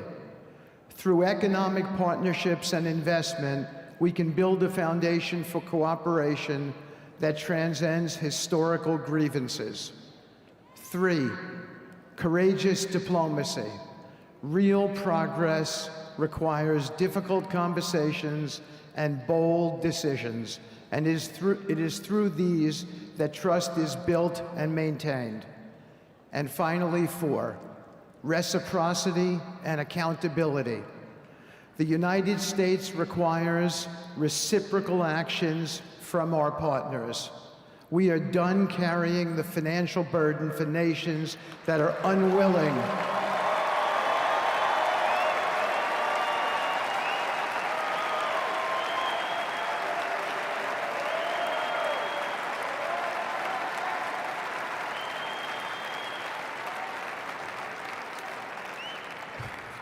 We are done carrying the financial burden for nations that are unwilling to fund their own progress. The days of blank checks are over.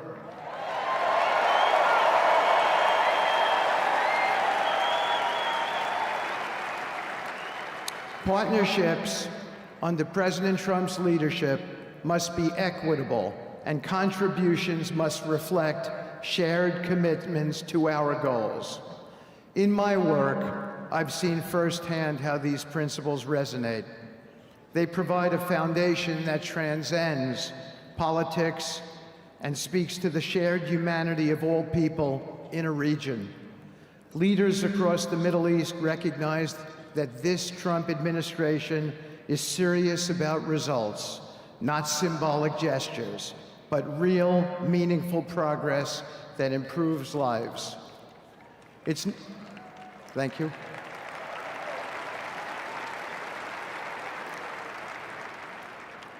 It's not always easy. There are moments of deep challenge and frustration. Decades of mistrust cannot be undone overnight. Yet I take comfort in knowing that I am not in this alone.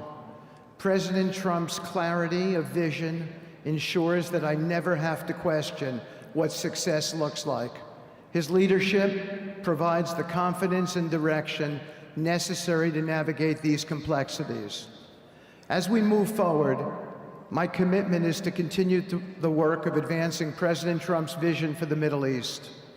Whether through expanding the Abraham Peace Accords, fostering economic development, or facilitating dialogue between long-standing adversaries, my focus remains on actionable results. Let me close by saying this: a stable and prosperous Middle East is not an unattainable dream. It is a goal within our reach, made possible by strong leadership and unwavering commitment. Under President Trump's guidance, we are proving that the impossible can become reality. Thank you, but I have one more thing to say. We have some special people for me to introduce you to tonight. President Trump has been talking to them as well. They are the families of hostages from Israel who have been in Gaza for the last year and a half. There are many of them here today. Several of the families have lost children and loved ones, and they're here because they're part of an effort to retrieve their bodies so they can be buried in a proper way. Several have children who are still in captivity. There is an American family here whose loved one is scheduled to come out in 14 days, and they're going to be meeting the president tonight. So let's give them all some love and a big hand. Come on up.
Bring them home.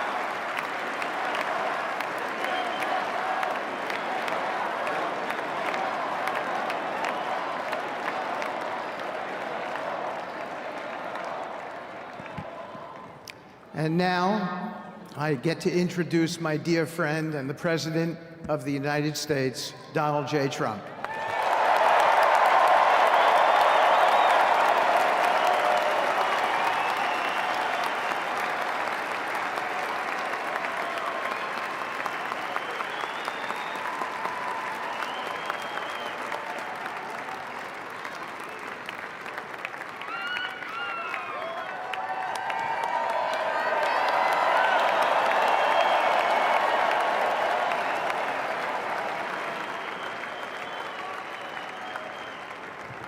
Thank you very much, everybody. Appreciate it. Thank you.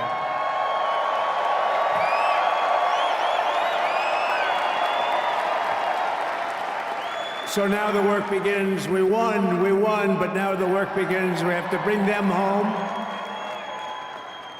And you know, tonight I'm going to be signing on the J6 hostages, pardons, to get them out.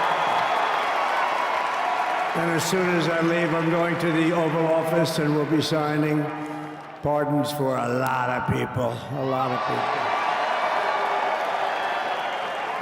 And thank you to Steve Witkoff. He's a great guy. He's a friend of mine. He's been a very successful man. He's a great negotiator. He's a wonderful guy. People love him. And he's got a tremendous power of persuasion. And that's what we need. We don't need stiffs. We don't need stiffs. We got a lot of stiffs. You just had a whole load of them. And to the former hostages with us today, welcome. Welcome home. Some of the folks are former hostages. Not a good situation. The three young ladies that came home yesterday, you saw that. More coming home every day now. They're coming home. But they were hurt. They were hurt. They were hurt. One had her head blown off, fingers on her hand, and her hand indeed was blown off. She was trying to defend herself from a bullet being fired. You believe this? A bullet knocked off her hand. I don't know. You look at it, it's a disgrace. We never stopped praying for you, and we're so glad that you're reunited with your friends and families, and God bless you all. And some of them are just saying, no, my son is gone. But please just bring home his body, right, Steve? Many of you have told me that your son is gone, but bring home his body. It should have never happened. 3 years, it's ridiculous. Should have never happened. Wouldn't have happened. I also want to express my tremendous gratitude to the hundreds of thousands of proud American patriots who came from all across the country to join us in this celebration. It's a celebration of a big win.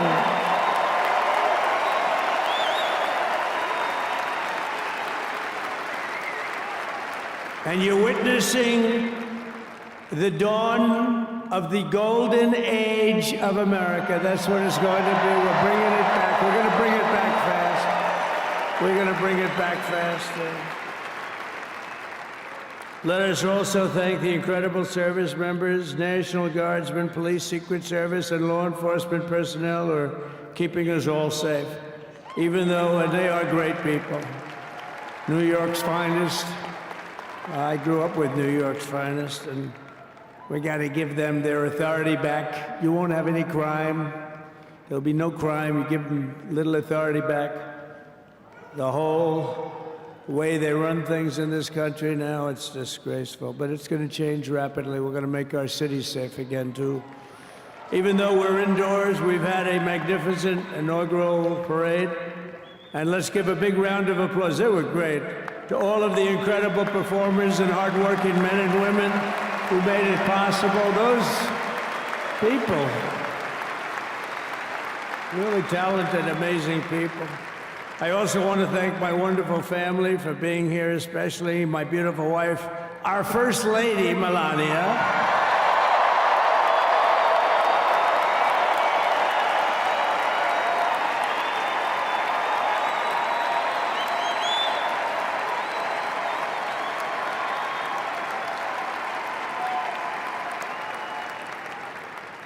They love our First Lady. And also, JD. How good has JD been? And his beautiful wife, Usha. How good is JD? JD has been great. He's another good negotiator, Steve. He's a great negotiator, too. We need negotiators in this country. But so many of the people on the stage behind, not only family members, as an example, Lara Trump, the wife of Eric. She was the head of the Republican Party, along with my friend Michael. Stand up, the two of you. What a job. What a job they did. They worked so hard. They knew they'd be rigging, but they said, we're going to make it too big to rig, and we did. We made it too big to rig. We won every swing state by a lot. We won the popular vote by millions and millions of votes. We won the whole ball of wax. And now we're going to go and drill, baby, drill, and do all the things that we've wanted to do and bring your costs down, your prices down, and make our country safe. So thank you very much, Michael. Thank you very much. What a job you've done, Michael. I'm never moving you, you know. He was thinking about getting a nice job in the administration. I said, no, I'm leaving you right where you are. You've done a very good job. We're not moving you, Michael. I'm sorry. Anyway, thank you very much. Appreciate it. Appreciate it very much. Right here with us also in the arena, I'm about to sign some very important executive orders of our new administration.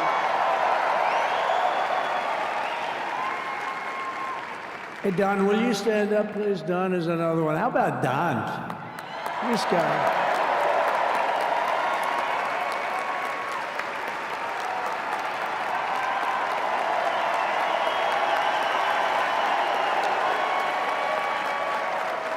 He's a popular one. He goes out and speaks. He gets that big crowd. He's a little on the rough side sometimes, but that's what you want. He's done a fantastic job, and he loves our country. Thanks, Don. Great job. You've done a great job. And Ivanka.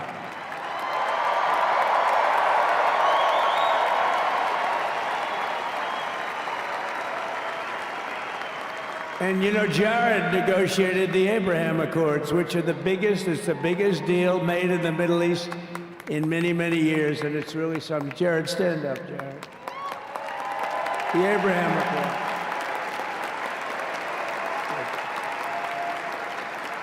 And Tiffany's going to have a little baby. And Mark.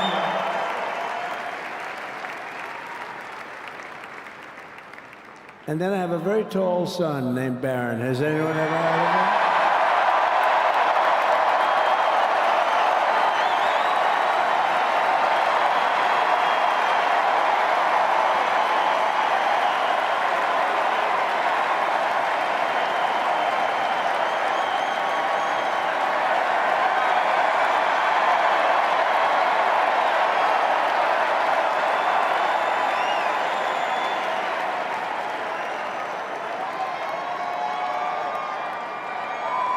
Thank you.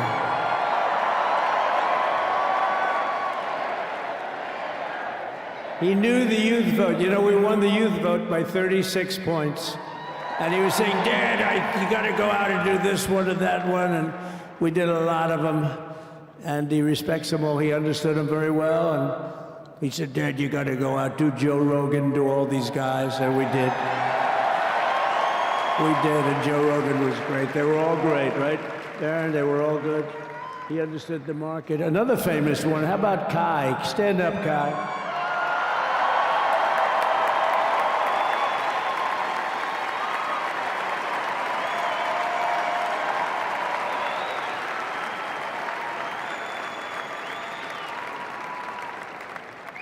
Is that Byron Donalds back there? Stand up, Byron. Stand up. What a future this one has. What a future.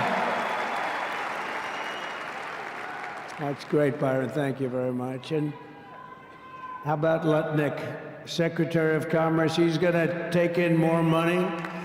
than any country has ever even thought about. He's going to take in some money. And we have many others. Look, I'm not going to go through it, but we're going to sign some orders right now, and that's really what I want to do.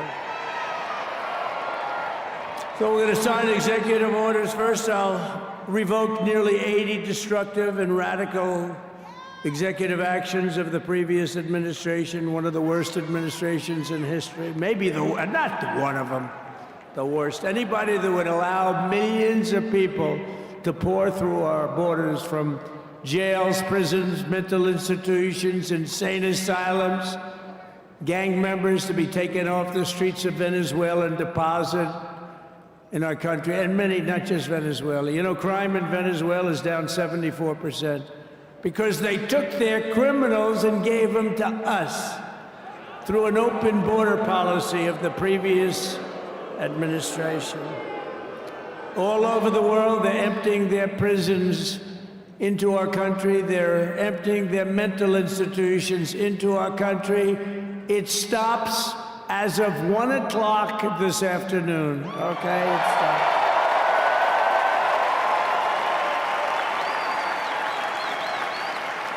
So I'm revoking nearly 80 destructive, radical executive actions of the previous administration. They'll all be null and void within about, what, 5 minutes? Is that them over there? 5 minutes?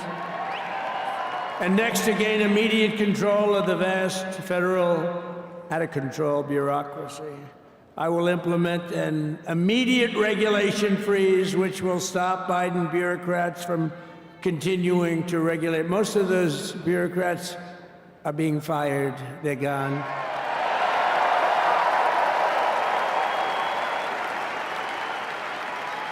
Should be all of them, but some sneak through, but we have to live with a couple, I guess. I'll also issue a temporary hiring freeze to ensure that we're only hiring competent people who are faithful to the American public, and we will pause the hiring of any new IRS agents. We will also require that federal workers must return to the office in person.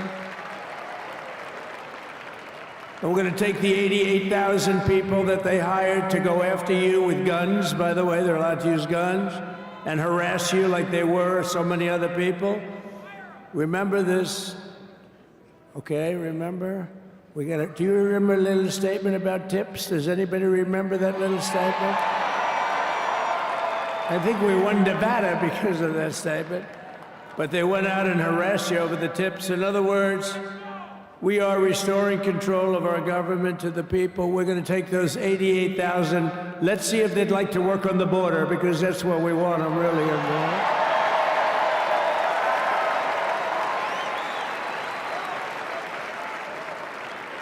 So we're going to have no tax on tips, right? No tax on tips.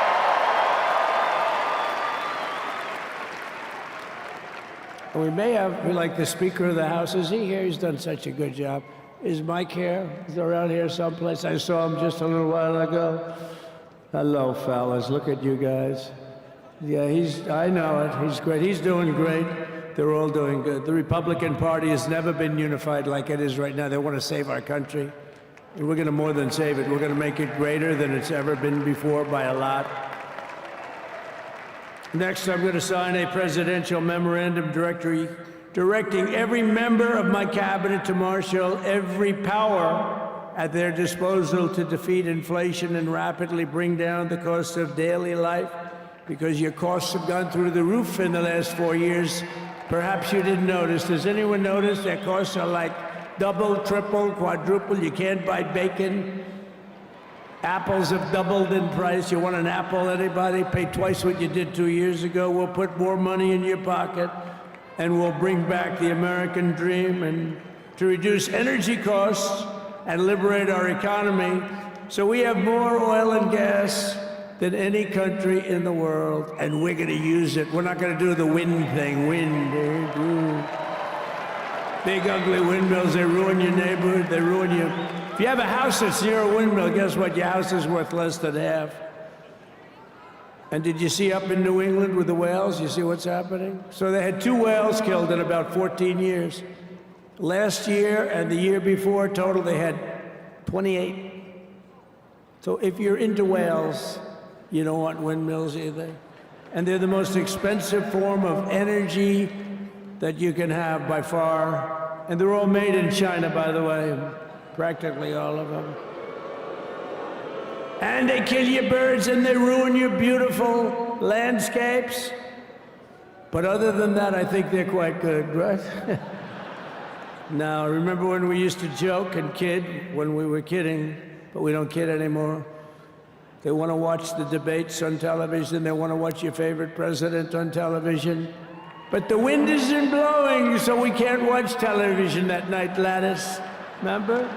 Gladys, I'm sorry, the wind is just not blowing. We're not watching Trump tonight.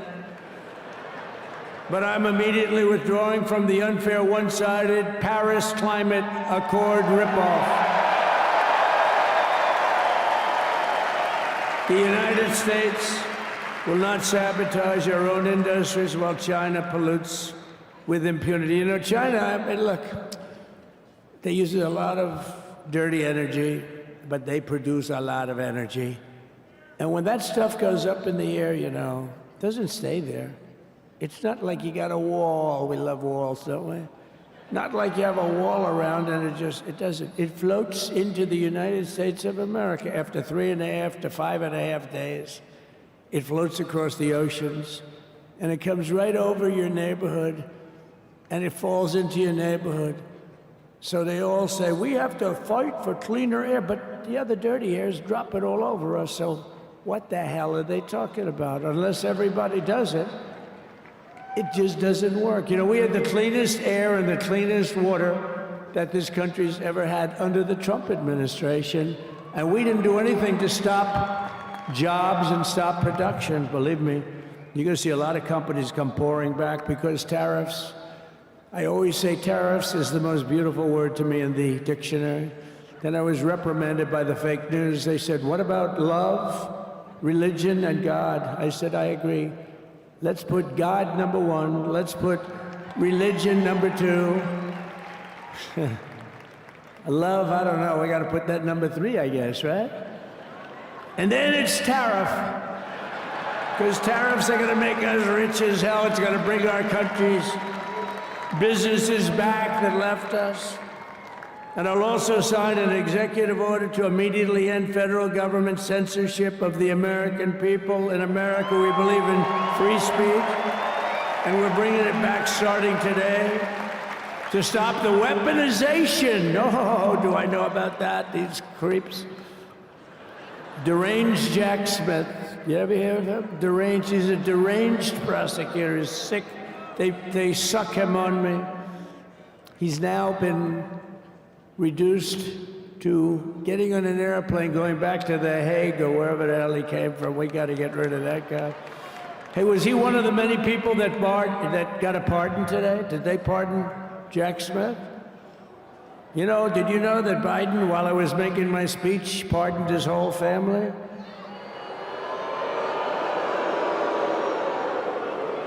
The brother, the whole deal was pardoned. Can you imagine that? While I was making my speech. Did everybody hear my speech? Did you like my speech?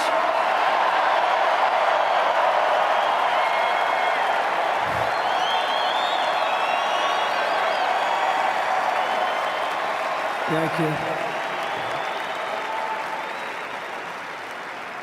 I mean, the only thing wrong with it is I had a lot of tough things to say, and I have some great people that work for me. Sir, this is such a great speech. It's so unifying. Don't talk about Biden with his pardons of his family. We want a unified country. They said, don't talk about the J6 hostages that you're going to be releasing today.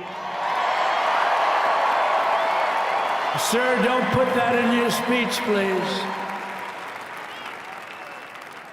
I said, but I want to put it in my speech. They said, sir, it won't be unified like it is. It's so beautiful the way it is. And it is getting great reviews.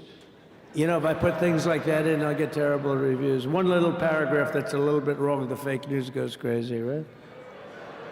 So, I said, all right, I won't put it in my speech, but you know what? I'm speaking in front of a hell of a lot of people at a place called Capital One Arena, and I'll talk about it there. So we're going to be going over the beautiful Oval Office, one of the great offices in history. Even if it wasn't beautiful, it's the Oval Office, but it is beautiful. And we love the Oval Office. It all starts with the wars start and end there. Everything starts and ends at the Oval Office. We love it. But we're going to go to the Oval Office. We're going to release our great hostages that didn't do, for the most part, they didn't do stuff wrong. You take a look at what went on, and look what happens in other parts of the country. In Portland, where they kill people, they destroy the city, nothing happens to them. In Seattle, where they took over a big chunk of the city, nothing happened. Minneapolis, where they burned down the city, nothing happened. Essentially, nothing happened. All they want to do is go after the J6 hostages. A 76-year-old grandmother was arrested the other day because she was looking, I think because she was looking at the Capitol or something like that. No, we're not going to put up with that crap anymore.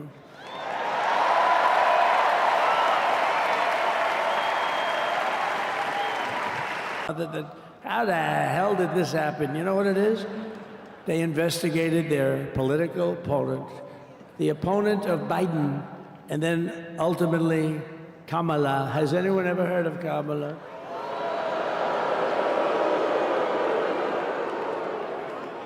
We had to beat two opponents, you know? We had to beat Biden, then we beat him. Now he goes on top. The guy was like 39 points down. I think I could have beaten Trump. They should have left me and I would have beaten. No, his debate performance wasn't the best, right? That's what killed him. And then they had a change, and that's like you get into a fight. The great Dana White spoke last night. We love Dana White, right? UFC. Right, UFC. That's like he puts in two fighters, one of them's getting creamed, getting really beaten, and they say, all right, take him out, let's put somebody else in to finish up the fight. That's what they did to us. They gave us somebody new, but we took care of both of them. So we beat actually two opponents. But to stop the weaponization of law enforcement and our government, I will also sign an order directing every federal agency to preserve all records pertaining to political persecutions under the last administration, of which there were many, and beginning the process of exposing any and all abuses of power, even though he's pardoned many of these people. Can you believe it? He's pardoned them.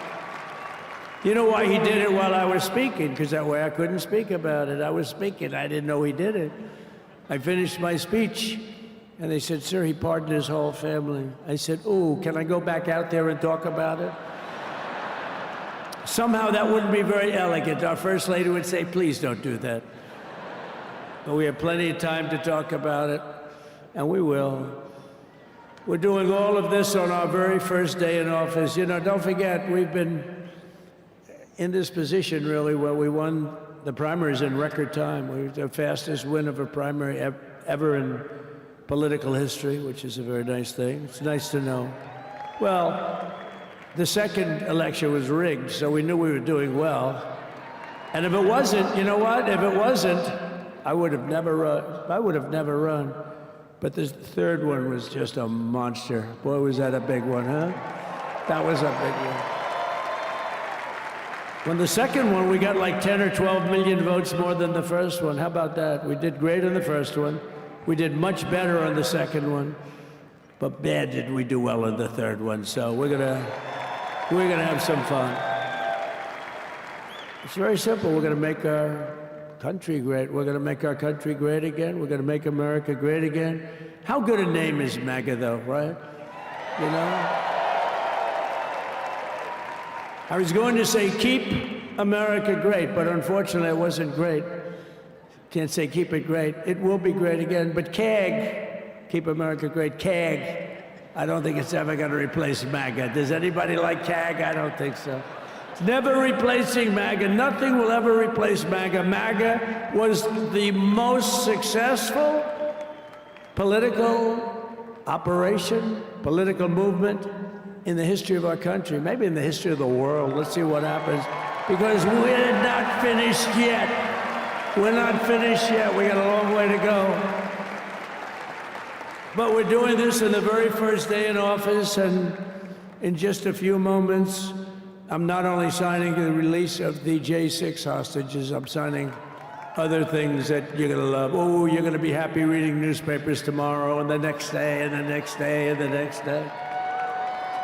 So I just want to thank, I mean, look at this place. It's full to the rafters. You don't have any. Look at those people up there. You don't have any empty seats. And by the way, the Capital One owners, they are so good. We got to root for their teams because they have been so great to MAGA, to us. And I just want to thank Ted and everybody. You guys have been fantastic. And the ice hockey team's doing great. Ovechkin's pretty good, right? They're doing great. So I want to thank them, Capital One arena owners. They have been absolutely fantastic. And thank you once again to everyone. And I can only tell you, you're going to be very happy. You're going to watch a lot of good things happen. We got to stop some wars that are happening and going on. Some stupid things are happening. The war with Ukraine would have never happened, and it has. As you know, Israel would have never been hit on October 7th, and none of you would be up here. None of you would even know anything about this tragedy that you're going through right now. But Iran was broke. Anybody that bought oil from Iran, they couldn't do any business with us. You're not going to do business with America. China passed, everybody passed, they were broke. They didn't have money for Hamas, they didn't have money for Hezbollah. And your sons would be alive, and they certainly wouldn't be incarcerated like they are. It's such a shame, but we're getting a lot of people out in a short period of time. So I'm going to go right over to here, and I'm going to sign in front of you. Is that okay? Good.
First is the rescissions of 78 Biden-era EOs and presidential memoranda.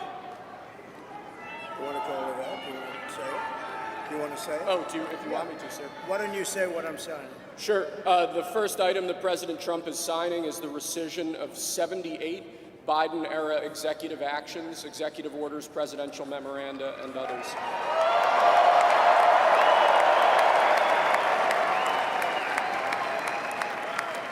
Thank you, sir.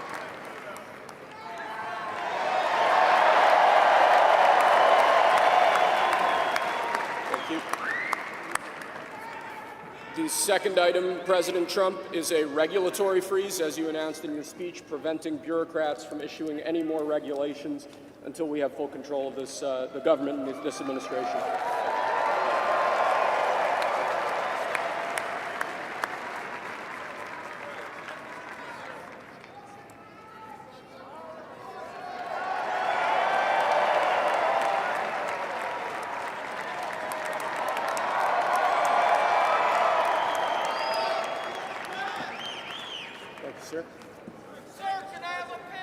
The next item, sir, is a freeze on all federal hiring, excepting the military and a number of other excluded categories, again, until full control of the government is achieved and we understand the objectives of government going forward.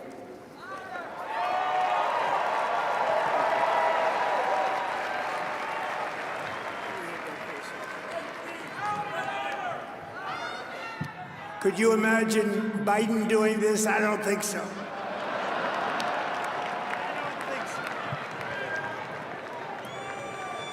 Sir, the next item, as you announced in your speech, is a requirement that federal workers return to full-time in-person work immediately.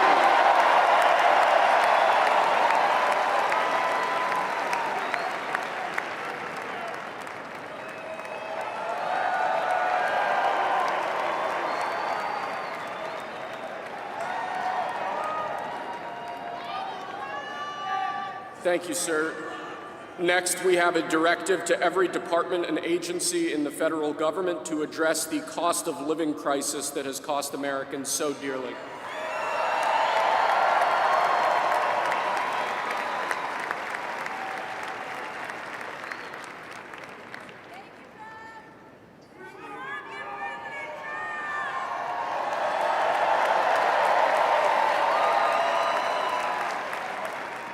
Thank you, sir. The next item here is the withdrawal from the Paris Climate Treaty.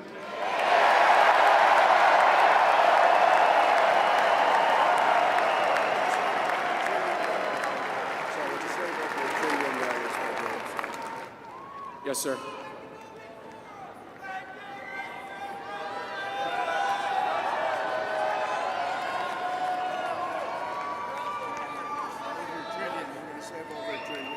We're going to save over $1 trillion by withdrawing from that treaty.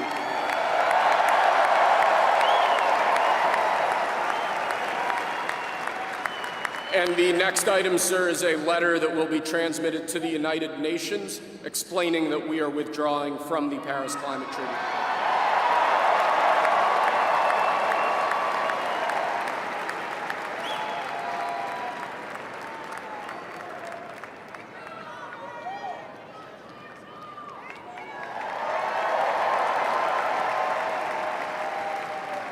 Thank you, sir. This next item is a directive to the federal government ordering the restoration of freedom of speech and preventing government censorship of free speech going forward.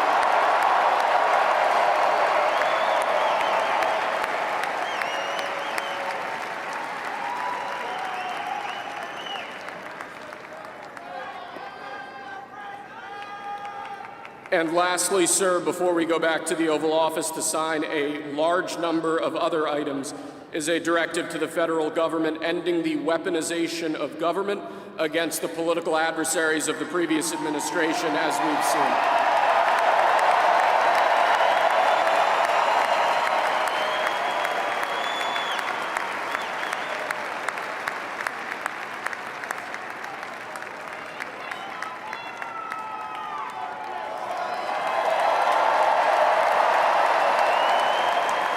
Thank you very much, sir.